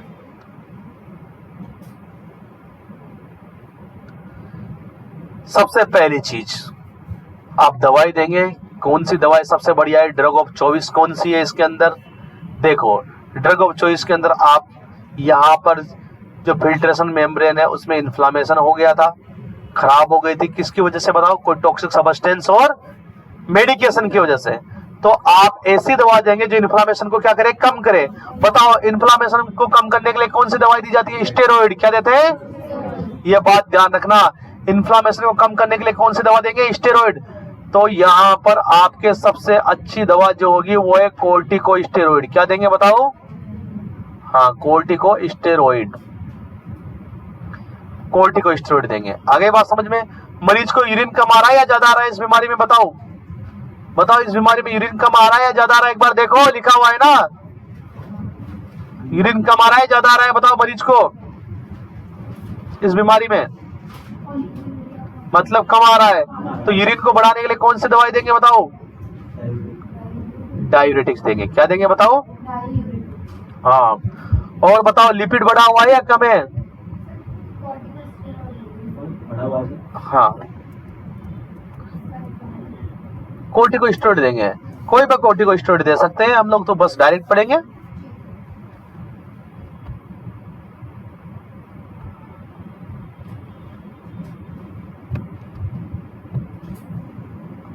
क्या देंगे बच्चों बताओ? कोर्टिकोस्टेरॉइड और डायूरेटिक्स। डायूरेटिक्स का मतलब क्या है बताओ? वे दवाइयां जो याद होना चाहिए, लिख लेना अपनी कॉपी में साइड में। लिपिड का अमाउंट बढ़ा हुआ है या कम है बताओ? तो लिपिड का अमाउंट कम करना है। अगर मान के चलो बॉडी के अंदर, इधर देखो, इधर देखो, ब्लड के अंदर लिपिड बढ़ा हुआ रहा, फैट बढ़ा हुआ रहा, तो कौन सी बीमारियां हो सकती है? हार्ट की बीमारियां। तो लिपिड को क्या करना है? कम। लिपिड को कम करने के लिए कौन सी दवाएं देंगे? Anti lipid. क्या देंगे? हाँ, लिखाया था ना एंटी लिपिड, एटोरवास्टैटिन, लेवोस्टैटिन लिखाई हुई है आपको। एंटी लिपिड देंगे। क्या देंगे बताओ बच्चों? ध्यान से सुनना, एंटी लिपिड के एग्जाम्पल बहुत इंपॉर्टेंट है। Atorvastatin, atorvastatin, lovastatin. बताओ, प्रोटीन की कमी है या बढ़ा हुआ है प्रोटीन? कमी है ना। और सबसे ज्यादा कौन से प्रोटीन की कमी आ रही है बताओ? एल्बुमिन की, क्योंकि सबसे ज्यादा यही प्रोटीन होती है हमारे शरीर में। सबसे ज्यादा कौन सी प्रोटीन होती है? एल्बुमिन। जो सबसे ज्यादा होगी उसी की कमी सबसे ज्यादा आएगी। तो एल्बुमिन की कमी को पूरा करने के लिए आप बाहर से क्या चढ़ाओगे? एल्बुमिन। क्या चढ़ाते हैं ना? एल्बुमिन आता है, एल्बुमिन का इंजेक्शन आता है ना बाहर से। एल्बुमिन कैसे चढ़ाते हैं? एल्बुमिन आईवी प्रोटीन दोगे, आईवी प्रोटीन एल्बुमिन चढ़ाओगे बाहर से, क्योंकि अगर एल्बुमिन नहीं चढ़ाया आप लोगों ने तो सूजन बढ़ती जाएगी। सूजन, हाँ। एडिमा को कम करने के लिए क्या देंगे बताओ आप लोग? हाँ, आईवी एल्बुमिन देंगे। आगे बात समझे बच्चों?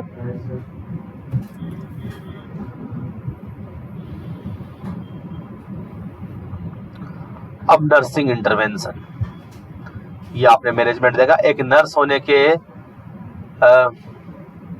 आप एक नर्स हो तो आपकी क्या रेस्पॉन्सिबिलिटी रहेगी? Nursing responsibility.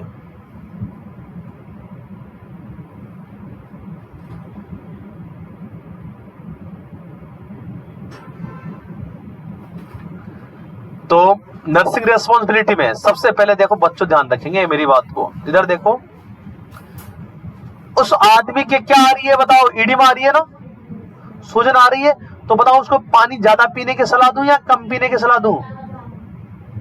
सूजन आ रही है तो पानी कम पीने की सलाह देंगे। आई बात समझ में? आप उसको प्रोटीन की जरूरत है, अगर आप पानी पिलाते जाओगे तो वो कहां जाता जाएगा, पानी टिश्यू में जाता जाएगा, कहां जाता जाएगा, बाहर नहीं निकल रहा, किडनी तो खराब है, ओलिगो यूरिया हो रहा है, क्या हो रहा है बताओ, पानी बाहर नहीं निकल रहा, तो वो कहां कलेक्ट होता रहेगा, अंदर ही, क्या आती जाएगी, और स्वेलिंग ज्यादा जाएगी, ईडिमा और बढ़ जाएगी ना। बताओ ईडिमा क्यों हो रही है उस मरीज को, प्रोटीन की कमी की वजह से, और अगर पानी ज्यादा देंगे तो और बढ़ जाएगी। इसलिए आप लोग उसका इनटेक और आउटपुट क्या रखेंगे, मेंटेन रखेंगे। ऐसा नहीं है पानी पी पी पी नहीं। तो आप एक नर्स हो तो सबसे पहली रेस्पॉन्सिबिलिटी आपकी रहेगी इनटेक एंड आउटपुट मेंटेन करने की। इनटेक और आउटपुट मेंटेन करने की सबसे पहला काम आपसे पूछा जाएगा कि एक नेफ्रोटिक सिंड्रोम का एक मरीज है और आप एक नर्स हो, तो आपकी सबसे पहली प्राथमिकता क्या होगी, क्या होगी पहली प्राथमिकता? हाँ, पहली प्राथमिकता यही होगी, फर्स्ट प्रायोरिटी, फर्स्ट प्रायोरिटी। दूसरा काम आपका क्या रहेगा बच्चों, वाइटल साइन। क्या रहेगा बताओ, वाइटल साइन तो जानते हो ना, किसे कहते हैं बताओ, टीपीआर बीपी लेना, टीपीआर बीपी लेना। दूसरा काम सेकंड प्रायोरिटी। तीसरा काम वेट मॉनिटरिंग। अगर उसका वेट बढ़ रहा है तो इसका मतलब क्या है बच्चों, उसके अंदर फ्लूइड इकट्ठा हो रहा है, फ्लूइड। हाँ। चौथा काम एडिक्वेट रेस्ट। ये क्या है, एडिक्वेट रेस्ट क्यों देंगे बताओ? अगर जितना चलेगा फिरेगा सूजन उतनी बढ़ती जाएगी बच्चों बॉडी पे, जितना चलेगा फिरेगा सूजन उतनी ही बढ़ती जाएगी। आई बात समझ में? इसलिए उसको क्या देंगे, रेस्ट। पूछा गया है रेस्ट क्यों दिया जाएगा, रेस्ट सूजन को कम करने के लिए। किसको कम करने के लिए? चलिए डाइट क्या क्या दूं बताओ, कौन सी डाइट दूं इस मरीज को, किसकी कमी आ रही है बताओ, प्रोटीन की कमी आ रही है, तो क्या देंगे बच्चों? हाँ, dietary management.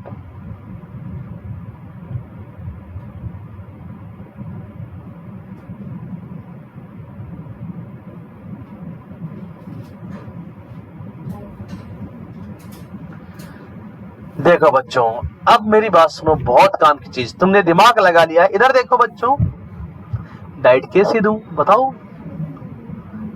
Protein rich they दूं? मुझे बताओ, दिमाग लगा के बताओ। प्रोटीन, खूब खा प्रोटीन, किडनी क्या है खराब, खा रहा है पेल के प्रोटीन, तो ब्लड में बढ़ जाएगा यूरिया, यूरिक एसिड, अमोनिया, ये बढ़ जाएगा। आई बात? और ये चीज क्या है, अपशिष्ट पदार्थ है, क्योंकि प्रोटीन का जब मेटाबॉलिज्म होता है तो क्या बनते हैं, अमोनिया, यूरिया, यूरिक एसिड बनते हैं। इसलिए प्रोटीन रिच डाइट नहीं देंगे। हाँ, तुम दे सकती हो, तुम्हारा भरोसा नहीं है।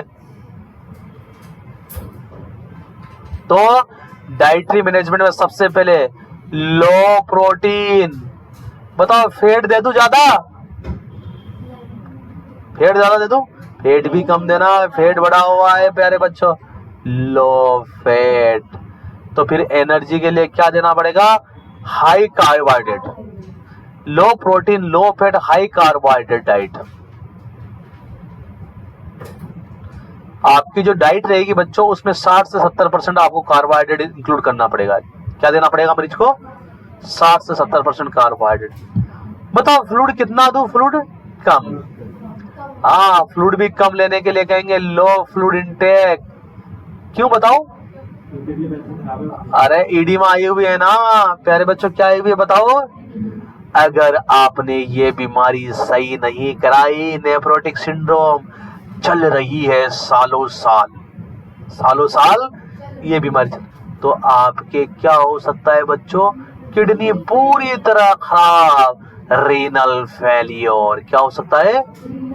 तो अगर पूछे नेफ्रोटिक सिंड्रोम का कॉम्प्लिकेशन क्या है तो बताओ, कॉम्प्लिकेशन क्या होता है बताओ? नहीं, कॉम्प्लिकेशन का मतलब बताओ। एक बीमारी की वजह से दूसरी बीमारी हो जाना क्या कहलाता है? कॉम्प्लिकेशन। क्या कहलाता है? वो कह रही है रीनल फेलियर। तेरे तो है ना कील ठोक दूंगा मैं किसी दिन दिमाग में,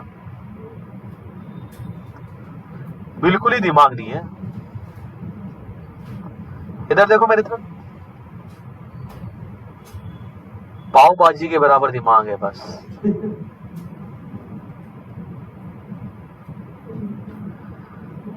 जो भी पूछा उसका आज तक उल्टा ही जवाब दिया है।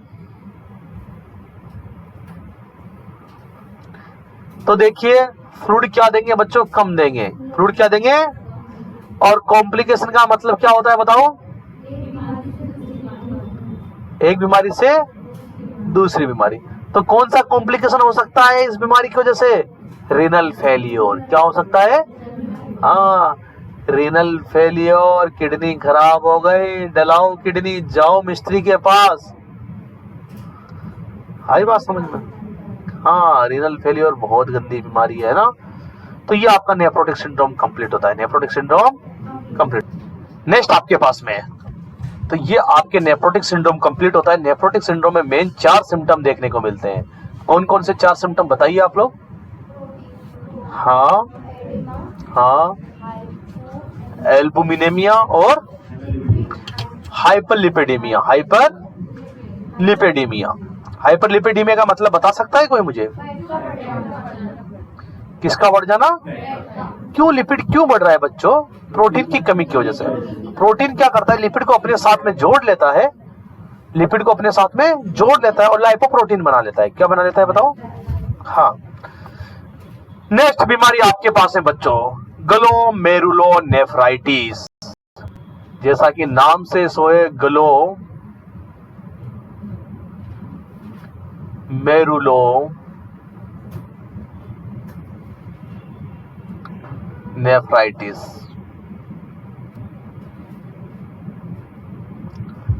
ग्लोमेरुलोनेफ्राइटिस आप देख रहे होंगे बच्चों कि किन किन चीजों से इसका संबंध है इस बीमारी का, बताइए मुझे। एक तो ग्लोमेरुलस से और नेफ्रॉन से।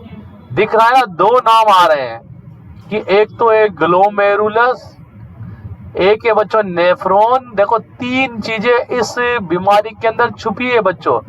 Glomerulus plus nephron plus itis का मतलब इन्फ्लामेशन।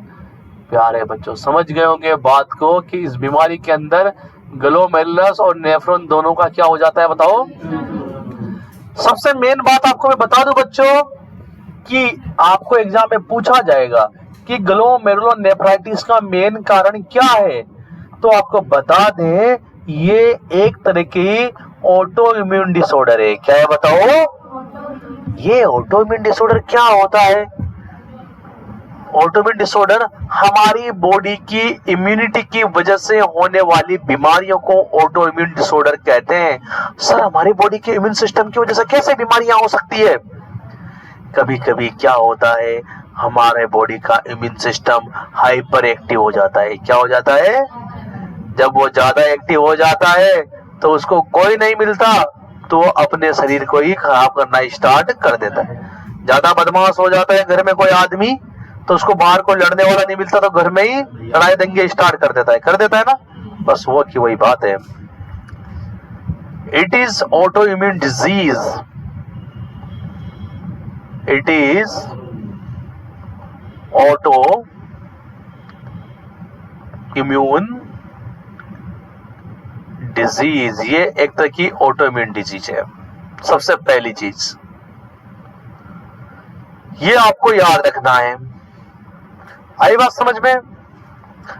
और यहां पर ध्यान रखेंगे बच्चों किस प्रकार की ये ऑटो इम्यून डिजीज है। कैसे? देखो मैं आपको समझाऊंगा। ये एक तरह की इम्यून कॉम्प्लेक्स मीडिएटेड रिएक्शन है। आपने हाइपरसेंसिटिविटी रिएक्शन के प्रकार पढ़े थे ना, जिनमें एक प्रकार आया था इम्यून कॉम्प्लेक्स मीडिएटेड रिएक्शन आया था। तो ये जो बीमारी ग्लोमेरुलोनेफ्राइटिस है ये एक तरह की ऑटोइम्यून डिजीज है। क्या है बताओ? ऑटो इम्यून डिजीज है। कैसे डिजीज बताओ? और क्यों होती है ऑटो इम्यूनिटी की वजह से? कि ऑटो इम्यूनिटी की वजह से इसमें क्या बन जाता है कि इम्यून कॉम्प्लेक्स बन जाता है। क्या बन जाता है? मैं समझाऊंगा क्या होता है इम्यून कॉम्प्लेक्स अभी आप लोगों को। तो ये एक तरह की immune complex mediated hyper sensitivity reaction की वजह से होता है।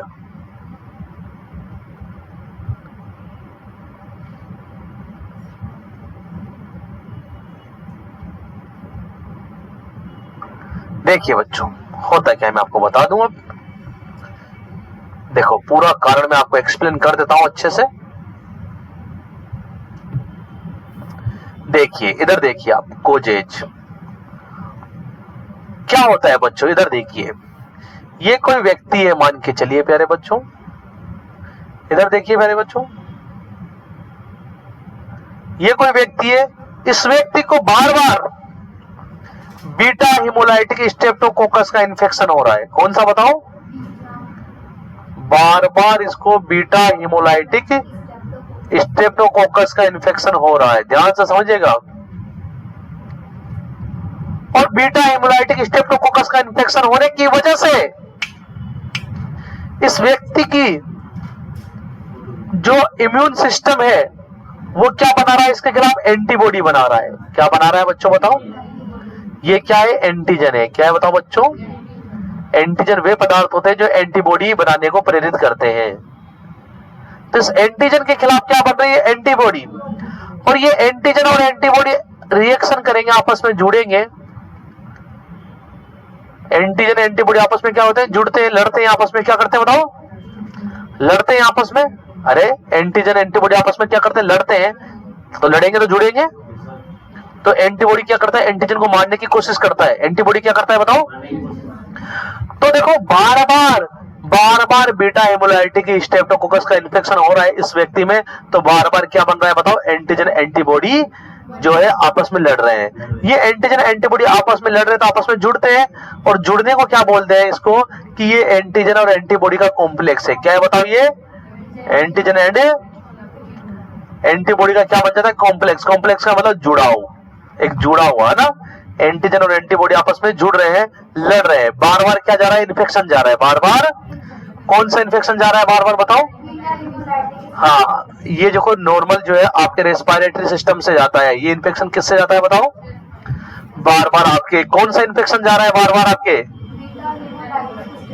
हाँ, जिन लोगों के बार बार सर्दी जुकाम होते हैं वो इसी की वजह से होते हैं, बीटा हेमोलाइटिक स्ट्रेप्टोकोकस की वजह से। बार बार सर्दी जुकाम हो रहा है, बार बार बॉडी के अंदर क्या बन रही है? एंटीबॉडी बन रही है।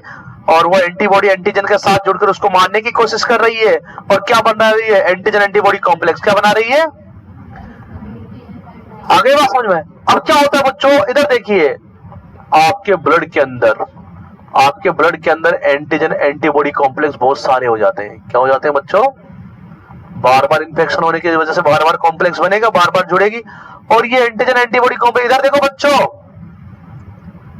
इधर देखो बच्चों, इधर देखो। ये एंटीजन एंटीबॉडी कॉम्प्लेक्स कहां पहुंच जाता है बताओ? आपके ग्लोमेरुलस में। कहां पहुंच जाता है बताओ? आई बात समझ में? और ये एंटीजन एंटीबॉडी कॉम्प्लेक्स आपके ग्लोमेरुलस के अंदर जमा हो जाता है। क्या हो जाता है बच्चों बताओ? जमा हो गया। क्या जमा हो गया बताओ? क्लियर है माइंड के अंदर? अब इस एंटीजन एंटीबॉडी जो कॉम्प्लेक्स जमा हुआ है, जमा हो जाता है। कहां जमा हो जाता है बताओ? ग्लोमेरुलस में। अब क्या होता है? आगे की फिल्म बहुत खतरनाक है। इधर देखो, ये एंटीजन एंटीबॉडी कॉम्प्लेक्स कहां जमा हो गया? ग्लोमेरुलस में। कहां जमा हो गया बताओ? ग्लोमेरुलस में। इस एंटीजन एंटीबॉडी कॉम्प्लेक्स को हमारी बॉडी क्या समझती है? कि ये फॉरेन बॉडी है। क्या है बताओ? हमारी बॉडी क्या समझती है? और इस एंटीजन एंटीबॉडी कॉम्प्लेक्स के खिलाफ भी हमारी बॉडी इस एंटीजन एंटीबॉडी कॉम्प्लेक्स के अगेंस्ट भी क्या बना देती है? एंटीबॉडी बना देती है। क्या बना देती है बताओ? अब वो एंटीबॉडी आएगी, ये वाली नई एंटीबॉडी जो बनी है, नई एंटीबॉडी आएगी, इस पे क्या करेगी? क्रिया करेगी। क्या करेगी इस पे? जब एंटीजन, ये पूरा देखो, ये क्या है? एंटीजन एंटीबॉडी कॉम्प्लेक्स था।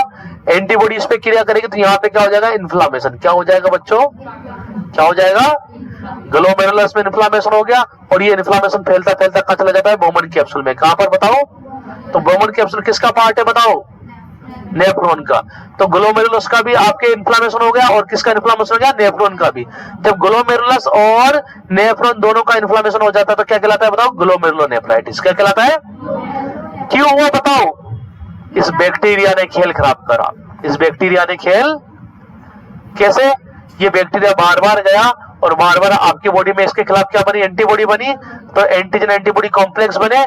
ब्लड के जो एंटीजन एंटीबॉडी कॉम्प्लेक्स है वो कहां गए, ग्लोमेरुलस में। कहां गए, और ग्लोमेरुलस बिल्कुल बारीक नलियां हैं, क्या है वहां पर, बिल्कुल वहां जाके क्या हो गया, अटक गए। वहां जाके क्या हो गए, आपकी बॉडी ने क्या समझा, ये क्या अटक गया, आपकी बॉडी उसको पहचान, और आपकी बॉडी ने का जो इम्यून सिस्टम है वो क्या हो गया, एक्टिवेट हो गया।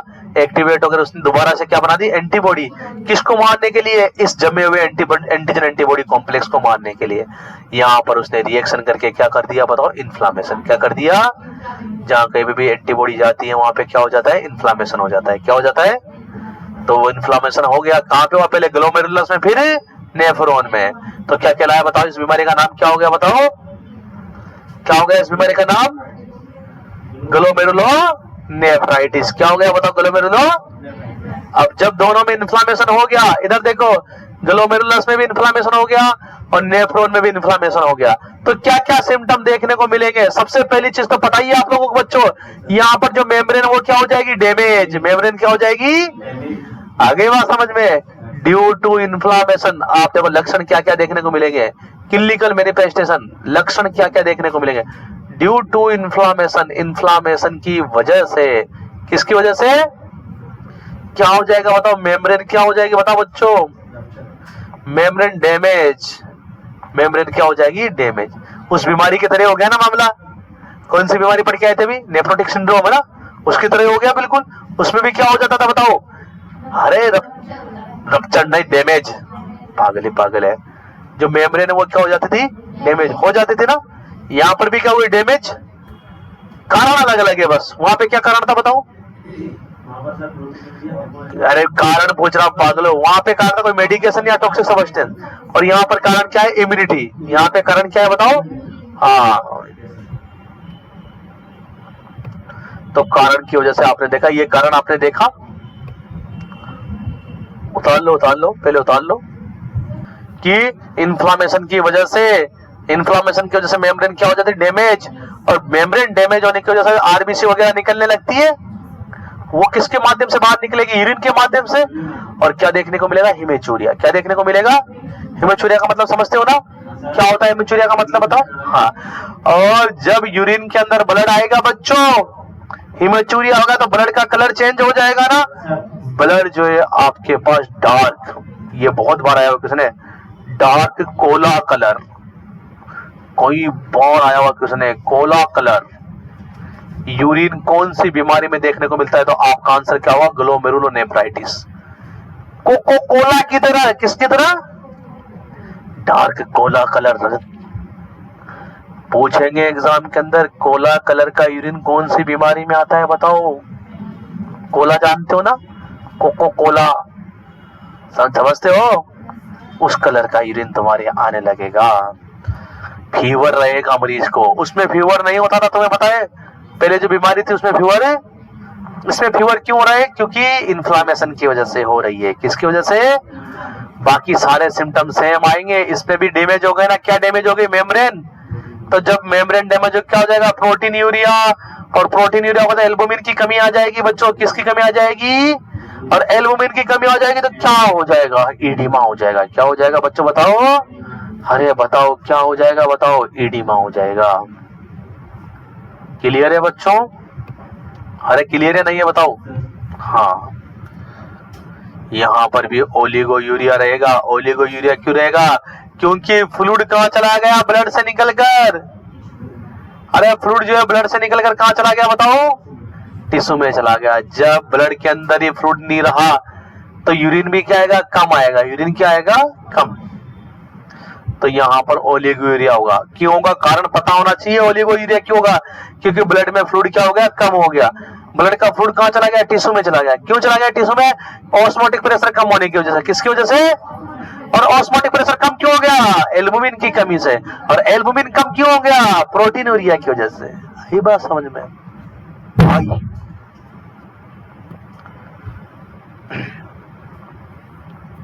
चलिए डायग्नोसिस क्या करेंगे इस बीमारी के अंदर?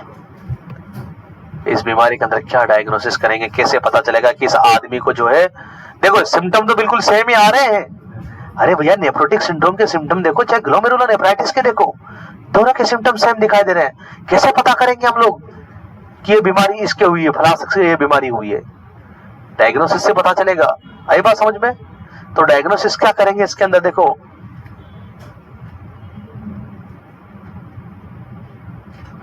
यहां पर जो डायग्नोसिस होगा बच्चों ध्यान से सुनना।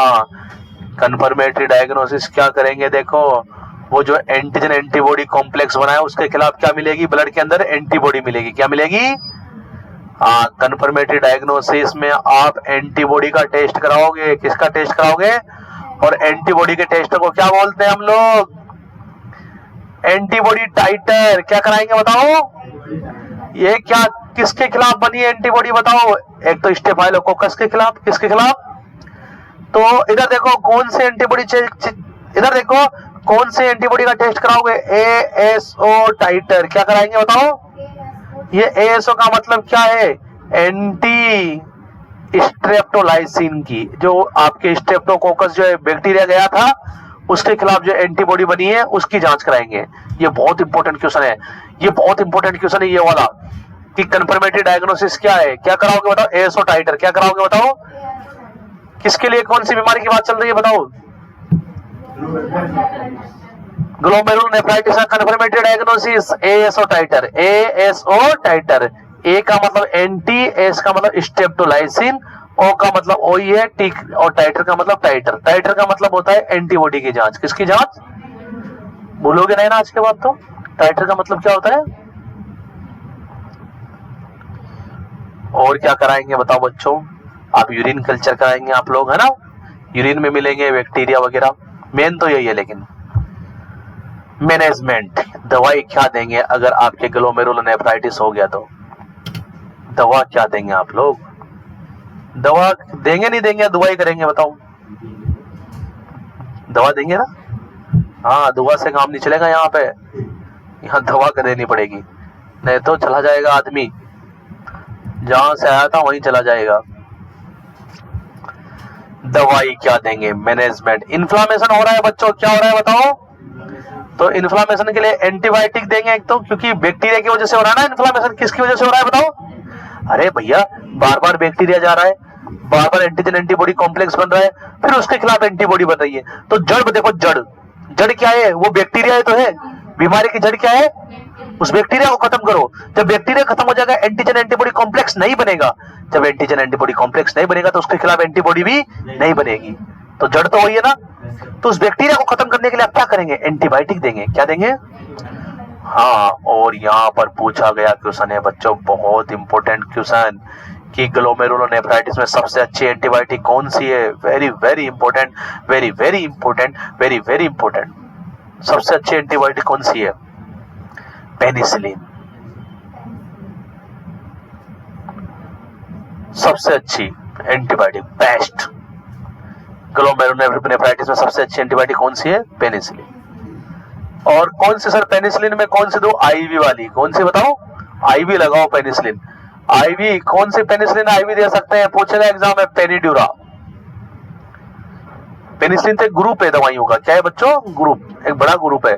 उसके अंदर अलग अलग प्रकार की पेनिसिलिन पाई जाती है। तो कौन से पेनिसिलिन को आप आईवी दे सकते हैं? पेनिड्यूरा को। किसको बताओ? और कौन से इंसुलिन को आईवी दिया जा सकता है बताओ? कौन से इंसुलिन को आईवी दिया जा सकता है? रेगुलर को, है ना। एक तो एंटीबायोटिक देंगे, डायूरेटिक्स देंगे, क्या देंगे बच्चों बताओ? डायूरेटिक्स देंगे। आई बात समझ में? और डाइट क्या देंगे? देखो diet same as nephrotic syndrome, same as. पर क्या थे आप लोग अभी? बिल्कुल same to same nephrotic syndrome के जैसे के जैसे।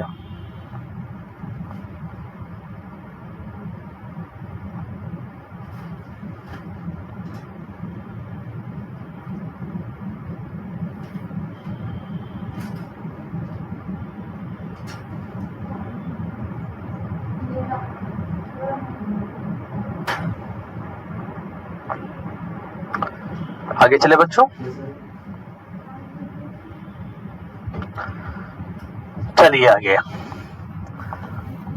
अगला टॉपिक, एंटीबायोटिक का नाम है पेनिसिलिन। हाँ, पेनिसिलिन। अगली बात करेंगे यूटीआई, और यूटीआई की फुल फॉर्म की बात करेंगे यूरिनरी ट्रैक्ट इन्फेक्शन।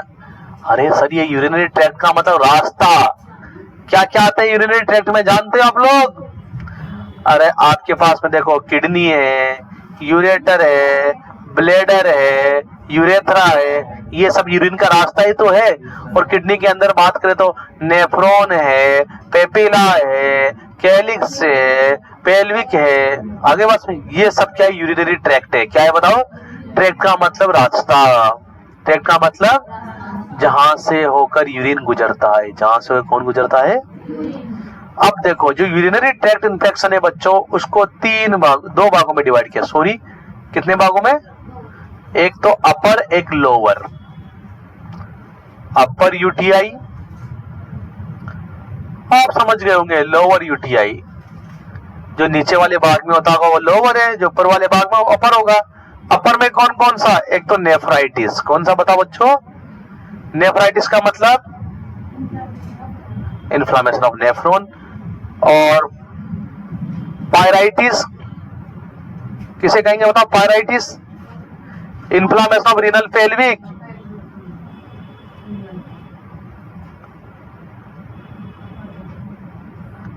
ये भी अपर में आएगा। और यूरेट्राइटिस किसे कहेंगे बताओ? यूरेट्राइटिस का मतलब इन्फ्लामेशन ऑफ, ये अपर में आता है, यूरेटर तक। यूरेटर तक कहां आता है? अपर में, क्योंकि यूरेटर तक के सारे ऑर्गन कौन सी कैविटी में होते हैं? और उसके बाद के इन्फ्लामेशन ऑफ यूरेटर। लोअर की बात करें, लोअर के अंदर सबसे पहला सिस्टाइटिस। ये देखो यहां पर घूमेंगे, सिस्टाइटिस घूम जाएंगे आप लोग, आपसे ऑप्शन में दे देगा इन्फ्लामेशन ऑफ गोल ब्लैडर भी दे देगा। तो सिस्टाइटिस, सिस्ट मतलब यूरिनरी ब्लैडर, सिस्ट का मतलब आपको गोल ब्लैडर का भी दे देगा। आपको गोल ब्लैडर का डक्ट है, उसका नाम भी सिस्टिक डक्ट था ना, तो उसका भी दे देगा। नहीं, गलत है। सिस्टाइटिस, सिस्टाइटिस का मतलब इन्फ्लामेशन ऑफ, तुम्हारे ना बुद्धि नहीं है ना, अरे चुप। इन्फ्लामेशन ऑफ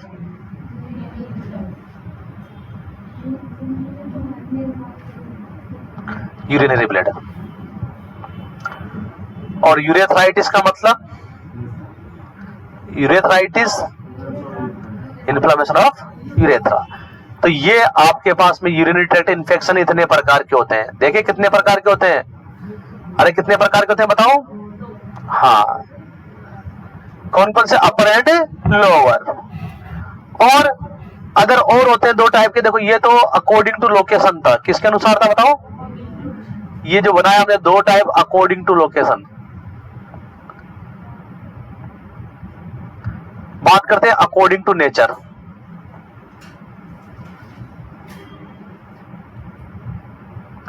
एक तो था असेंडिंग इन्फेक्शन या असेंडिंग यूटीआई, एक होता है डिसेंडिंग यूटीआई। समझ गए होंगे आप लोग बच्चों इसको देखकर ही। एक तो असेंडिंग यूटीआई, एक डिसेंडिंग। असेंडिंग मतलब एक तो नीचे से ऊपर जाएगा इन्फेक्शन, नीचे से यूरेथ्रा से कहा? यूरेथ्रा से कहा? ब्लेडर। ब्लेडर से कहा? यूरेटर से कहा? किडनी। आए बात समझ में? और एक किडनी से उतर के आएगा, वो क्या कहलाएगा? डिसेंडिंग। किडनी से कहा? यूरेटर से कहा? तुम्हारा सिर फोड़ दूंगा मैं, ध्यान रख लेना अभी। और यूरिनरी ब्लैडर से कहा? यूरेथ्रा। कहां पर? यूरेथ्रा।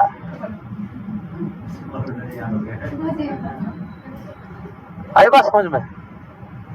तो असेंडिंग और डिसेंडिंग का मतलब समझे? एक तो इन्फेक्शन नीचे से ऊपर चढ़ रहा है, एक ऊपर से नीचे की तरफ आ रहा है। बताओ दोनों में से ज्यादा कौन सा होगा? नीचे से ऊपर जाने वाला ना, तो असेंडिंग जो है नीचे से ऊपर जाएगा और डिसेंडिंग ऊपर से नीचे। ये यूरेथ्रा से कहां जाएगा बताओ? किडनी की तरफ। और ये किडनी से कहां आएगा बताओ बच्चों? यूरेथ्रा की तरफ। मुझे एक बात बताओ, चलो सवाल का जवाब देंगे आप। एक मरीज की किडनी का ऑपरेशन किया गया और किडनी का ऑपरेशन होने की वजह से वहां पे इन्फेक्शन हो गया और वो इन्फेक्शन नीचे की तरफ चलने लगा। बताओ कौन से प्रकार का इन्फेक्शन है? असेंडिंग या डिसेंडिंग? कोई नहीं बोलेगा, ये बताएंगी। अगर नहीं बता पाया तो अभी देखो उनको बताओ कौन से प्रकार का होगा इन दोनों में से?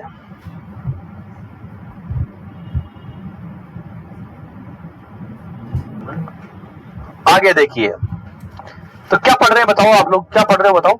यूटीआई। क्या पढ़ रहे हो बताओ? यूटीआई की फुल फॉर्म? अपर आप जानते ही हो। अपर में कौन कौन से आएंगे बताओ? थायराइटिस का मतलब? आज जो पढ़ा है वो कल पूरा का पूरा पूछूंगा तुम्हें, तभी अंदर आने दूंगा। ध्यान रख लेना, कल बात ध्यान रख लेना, इस चीज को छाप लेना यहाँ पे। अभी लिखो मेरे सामने, यहाँ पे लिख लो, वही पूछूंगा गेट पे खड़े हो गई, तभी क्लास में एंटर करने दूंगा। ध्यान रख लेना, बात समझे? कारण, यूटीआई के कारण बताओ। तुम बताओ कारण क्या क्या हो सकते हैं? यूटीआई के कारण बताओ, तुम लोग बताओ। सबसे पहले तो बैक्टीरिया है। कौन सा बैक्टीरिया? E coli. ये अगर किसी ने याद नहीं किया तो ध्यान रख लेना, ई कोलाई सबसे ज्यादा यूटीआई करने वाला बैक्टीरिया कौन सा है बताओ? हाँ, main cause, most common cause of UTI. दूसरा कारण क्या है? अनहाइजेनिक, साफ सफाई का ध्यान नहीं देंगे उस वजह से। तीसरा कारण क्या हो सकता है? कैथेटराइजेशन। बार बार आप कैथेटर लगा रहे हो ना मरीज को, उस बहुत दिनों से कैथेटर पड़ा हुआ है, पाइप पड़ा है, पेशाब वाली नलकी पड़ी है। प्रेगनेंसी में भी जो है यूटीआई होने के चांसेस बहुत ज्यादा होते हैं। और मेनोपॉज फीमेल, ये मेनोपॉज का मतलब क्या होता है? हाँ, जिन महिलाओं में मेंस्ट्रुएशन बंद हो गया, उनमें कारण क्या होता है? क्यों? ड्यू टू, कारण क्या होता है? उनकी वेजाइना की जो पीएच होती है वो एल्कलाइन हो जाती है, due to alkaline pH of vagina. वैसे जो जवान औरतें होती है उनकी वेजाइना की पीएच एसिडिक होती है। क्या होती है? जब तक मेंस्ट्रुएशन आ रहा है तब तक एसिडिक, मेंस्ट्रुएशन बंद हुआ तब क्या हो जाती है? एल्कलाइन हो जाती है। क्या हो जाती है? एल्कलाइन हो जाती है, मतलब बेस हो जाती है। और उसकी वजह से जो है अब जो बैक्टीरिया आ रहे हैं वेजाइना वो मरते नहीं है। एसिड तो मारने का काम कर देता है ना बैक्टीरिया को, अब कौन मारेगा? और उनको इन्फेक्शन होने के चांसेस ज्यादा होते हैं। सिम्टम की बात करता हूं मैं।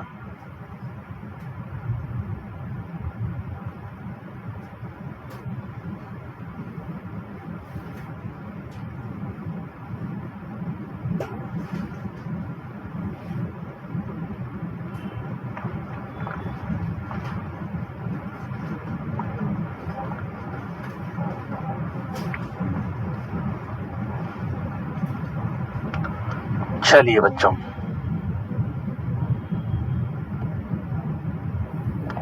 आगे चले। सिम्टम ऑफ यूटीआई, बहुत इंपॉर्टेंट, बहुत इंपॉर्टेंट सिम्टम ऑफ यूटीआई। बताओ सबसे पहला सिम्टम क्या देखने को मिलेगा यूटीआई का? अरे यार महिलाओं में तो कॉमन है, जलन लगती है। क्या लगती है? हाँ, पेशाब में जलन होती है ना। बर्निंग मिक्सचरेशन, जैसे यूरिन पास आउट करके आती है या करके आते हैं तो जलन लगती है। लक्षण, क्लिनिकल मैनिफेस्टेशन, सबसे कॉमन लक्षण, सबसे ज्यादा देखने को मिला है जो लक्षण कौन सा है बताओ? बर्निंग मिक्सचुरेशन। इसकी हिंदी बताओ बर्निंग मिक्सचुरेशन की। हाँ, जब यूरिन आप पास कर रहे हो तब क्या लगेगी? जलन लगेगी। हाँ, और दूसरा देखो सिम्टम, देखो बहुत काम के हैं। दूसरा symptom incomplete emptying of bladder. आपको हमेशा ऐसा लगेगा जैसे आपका यूरिन पूरा नहीं निकला है ना, आपको हमेशा ऐसा लगता है जैसे यूरिन पूरा नहीं निकला है, अभी और कर लूं यूरिन, लगता है ना, इस वजह से बार बार कहाँ जाता है वो, यूरिन करने के लिए। आए बात समझ में बच्चों। तीसरा आपके पास में एकदम से तेज यूरिन आता है, अर्जेंसी एंड फ्रीक्वेंसी, यूरिन का अमाउंट बढ़ जाता है, यूरिन जो एकदम से तेज आएगा। चौथा इन्फेक्शन है तो क्या आएगा, फीवर रहेगा, क्या रहेगा बताओ। हाँ, और इन्फेक्शन की वजह से, इधर देखो बच्चों, इन्फेक्शन की वजह से यूरिन का कलर कैसा हो जाएगा, वेरी वेरी इंपॉर्टेंट। अरे कोला कलर यूरिन किसमें आया था,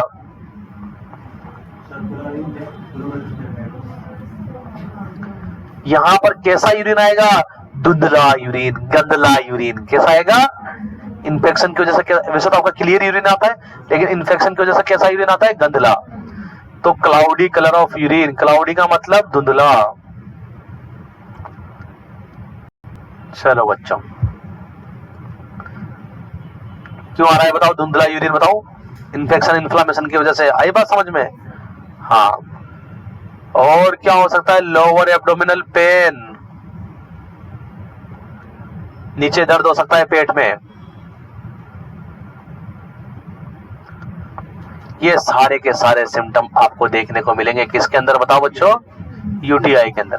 डायग्नोसिस में क्या करूं बताओ, बताओ, अरे यूरिन कल्चर कराओ, है ना, यूरिन कल्चर करा के देखो कि कौन सा बैक्टीरिया या कौन सा वायरस प्रेजेंट है। यूरिन सीएस, यूरिन सीएस की फुल फॉर्म क्या होती है बताओ, सेंसिटिविटी। लिख लिया ना आप लोगों ने, पहले समझ भी लिए। बताओ मैनेजमेंट क्या करेंगे, एंटीबायोटिक दो, क्या दो बताओ। हाँ, मैनेजमेंट, मैनेजमेंट क्या करेंगे बताओ। देखो सबसे पहले तो एंटीबायोटिक देंगे, क्या देंगे बताओ, क्योंकि इन्फेक्शन की वजह से हो रहा है ना सारा काम। एंटीबायोटिक, सर कौन सी एंटीबायोटिक बेस्ट है बताओ, हमें बताओ, ये तो होता रहता है। सबसे अच्छी एंटीबायोटिक ऑफ्लैक्सेसिन, यूटीआई के अंदर कौन सी देंगे बताओ। हाँ, और उसके अंदर कौन सी दी थी बताओ, ग्लोमेरुलोनेफ्राइटिस में पेनिसिलिन, कौन सी, एक तो ये देंगे एंटीबायोटिक, ऑफ्लैक्सेसिन देंगे, बोतल भी आती है, टेबलेट भी आती है, ऑफ्लैक्सेसिन देंगे। और क्या देंगे देखो, एक आता है आपके पास, याद रखेंगे बच्चों, यूरिनरी ट्रैक्ट एंटीसेप्टिक। ये क्या है, यूरिनरी ट्रैक्ट एंटीसेप्टिक, किसे कहो, ये क्वेश्चन कई बार आया है एम्स वगैरह में भी। यूरिनरी ट्रैक्ट एंटीसेप्टिक, ये एक तरह से दवाई है, क्या है बताओ, ड्रग से जो आपको खानी पड़ती है। वैसे तो एंटीसेप्टिक आप लगाते हो ना, लेकिन ये दवाई है, ये क्या करती है, ये क्या करती है, आपके जो यूरिनरी ट्रैक्ट में जितने भी बैक्टीरिया वगैरह होते हैं उनको सबको मार देती है, और आपके यूरिनरी ट्रैक्ट को क्या करती है, साफ कर देती है। इधर सुनो मेरी बात को, जब आपके यूरिनरी सिस्टम का कोई भी ऑपरेशन होना होता है तब भी ये दवाई दी जाती है। क्यों, क्योंकि उसके अंदर जो भी मौजूद बैक्टीरिया वगैरह सब कुछ क्या हो जाए, साफ हो जाए।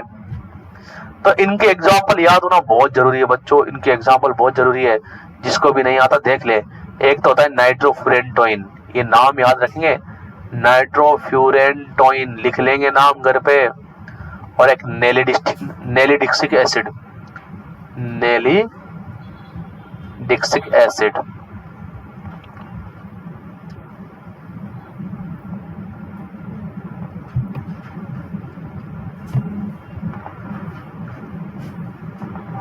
और नर्सिंग रिस्पॉन्सिबिलिटी क्या होगी बताओ, क्या कहेंगे आप मरीज को,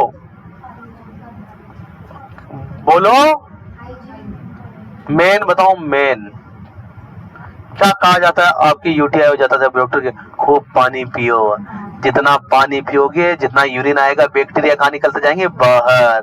हाँ, एडुकेट फ्लूइड इनटेक, पहली बात तो यही है, एडुकेट फ्लूइड इनटेक। दूसरा है हाइजीन मेंटेन करना, हाइजीन मेंटेन करने के लिए कहेंगे। आप हिंदी में लिख लिया करो बेटा, अगर समझ में नहीं आता तो लिखते हो तो कोई दिक्कत नहीं है। हाँ, एडुकेट फ्लूइड इनटेक है ना, जितना ज्यादा हो सके आपको फ्लूइड इनटेक करना है। और हाइजीन क्या रखनी है बच्चों, मेंटेन, हाइजीन मेंटेन करनी। ये आपके पास में यूटीआई कंप्लीट होता है आपका। बिल्कुल, देखो बच्चों इनकंटिनेंस क्या होता है, बहुत सिंपल सी बात है। इनकंटिनेंस के लिए देखो मैं आपको बता दूं, देखो आपको पता है कि यूरिन बाहर निकालना वॉलेंटरी क्रिया है या इनवॉलेंटरी क्रिया है, वॉलेंट्री है ना, आपकी मर्जी पड़े तो निकालते हो, नहीं निकालते हो।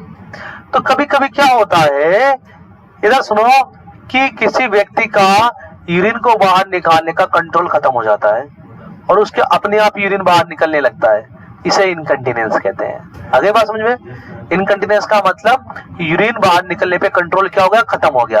मतलब यूरिन बाहर निकलने की क्रिया क्या हो गई, इनवॉलेंट्री हो गई। क्या हो गई? इनवॉलेंट्री का मतलब खुद का कंट्रोल उस पर खत्म हो गया, खुद का कंट्रोल। तो आप अपनी लैंग्वेज में लिखना, मैं अपनी लैंग्वेज में लिखाऊंगा incontinence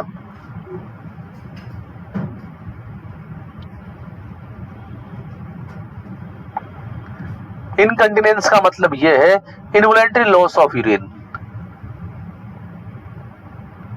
involuntary loss of urine, अपने आप यूरिन बाहर निकलना, अपने आप यूरिन बाहर निकलना।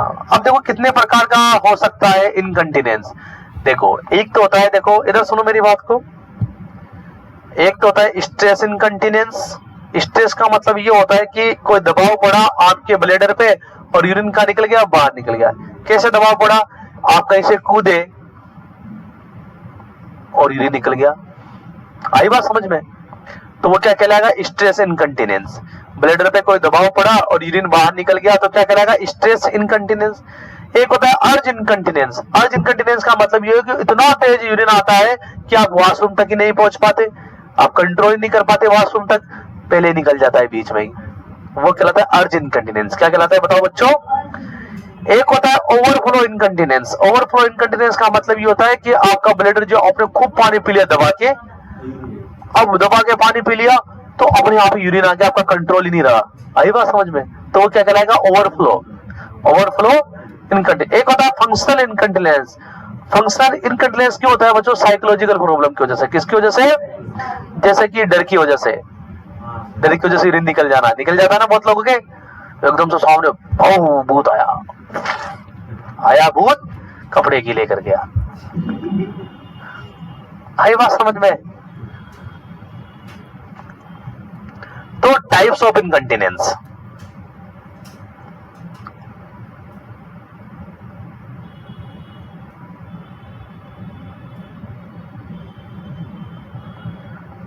टाइप्स के अंदर सबसे पहले आपके पास में बच्चों स्ट्रेस इनकंटिनेंस, यहां से क्वेश्चन पूछा जाता है। ये क्यों होगा बताओ स्ट्रेस इनकंटिनेंस? किस कौन से स्ट्रेस की वजह से? टेंशन की वजह से।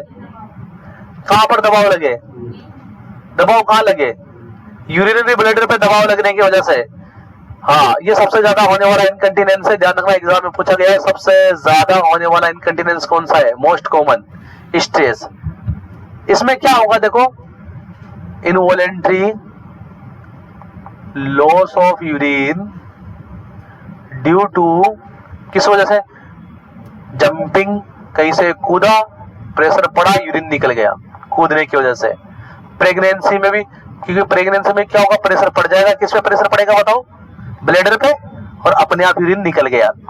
ब्लैडर पे प्रेशर पड़ने की वजह से यूरिन का अपने आप बाहर निकलना क्या कहलाएगा, स्ट्रेस इनकंटिनेंस। क्या कहलाएगा? हाँ, जंपिंग हो गया, प्रेगनेंसी हो गया, छींका जोर से, स्नीजिंग, नाक से छींका, प्रेशर कहां पड़ा, पेशाब निकल गया छींकते ही। कफिंग, खांसने की वजह से पेशाब निकल गया। किसकी वजह से निकल गया? खांसने की वजह से निकल गया। कोई एक्सरसाइज कर रहा था, दंड बैठक लगा रहा था, दंड बैठक लगाए, प्रेशर कहां पड़ा, ब्लैडर पे, यूरिन निकल गया। आए बात समझ में? अरे समझे नहीं समझे? तो ये सब क्यों हो रहा है बताओ, ब्लैडर पे प्रेशर पड़ने की। और ये सबसे ज्यादा किन में होता है, ओल्ड एज में। किसमें बताओ? स्ट्रेस इनकंटिनेंस किसमें देखने को मिलता है, ओल्ड एज में। एक होता है अर्ज इनकंटिनेंस। अर्ज इनकंटिनेंस में क्या होगा बच्चों बताओ? इतना तेज यूरिन आएगा कि जो है व्यक्ति कहां तक नहीं पहुंच पाएगा। हाँ,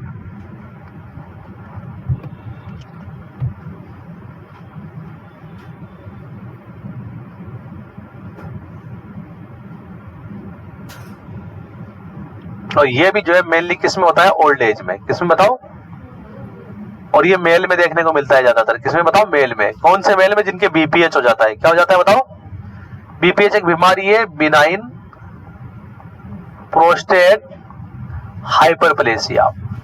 ये केवल मेल में होती है, किसमें होती है? ओनली मेल के अंदर ही, क्योंकि प्रोस्टेट ग्लैंड कहां पाई जाती है? ओनली मेल में, फीमेल में नहीं होती। अर्ज इनकंटिनेंस समझ गए क्यों होता है? बताओ अर्ज इनकंटिनेंस क्या होता है? बताओ बताओ अर्ज इनकंटिनेंस क्या होता है? यूरिन का इतना प्रेशर बनता है कि कहां तक नहीं पहुंच पाता। हाँ। तीसरा प्रकार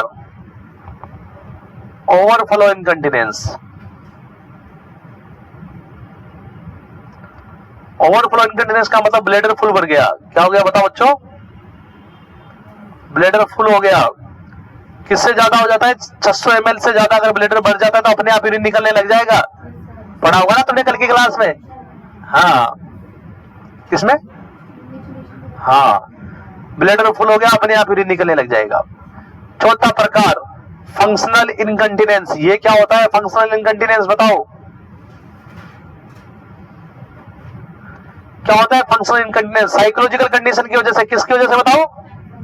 जैसे एग्जांपल जोड़ो, इसमें एग्जांपल जोड़ो, बताओ। साइकोलॉजिकल कंडीशन की वजह से होता है। किसकी वजह से होता है बताओ? साइकोलॉजिकल कंडीशन की वजह से। किसकी वजह से बताओ? एग्जांपल जोड़ो साइकोलॉजिकल कंडीशन में। जैसे किसी ने डांट दिया हो, डर की वजह से। किसकी वजह से? कोई बुरी खबर सुन ली हो जाता है ना, बुरी खबर सुन ली हो, डांट दिया हो, तो उसकी वजह से होने वाला इनकंटिनेंस, उसकी वजह से अपने आप यूरिन निकलना क्या कहलाता है? Functional incontinence. क्या कहलाता है? इसमें एग्जांपल जोड़ना आप लोग। जैसे किसी बच्चे को डांट देते हैं, निकल जाता है ना, उसका बड़े का भी निकल जाता है कभी कभी। आई बात समझ? डर की वजह से। तो साइकोलॉजिकल कंडीशन की वजह से अपने आप यूरिन निकलना क्या कहलाता है बताओ? Functional incontinence. तो ये आपके पास में इनकंटिनेंस कंप्लीट होता है। आज की क्लास आपकी यहीं पे कंप्लीट होती है बच्चों। आपने बहुत सारी चीजें पढ़ी, अच्छे से नोट्स बनाएंगे, इनके लिखेंगे, याद करेंगे।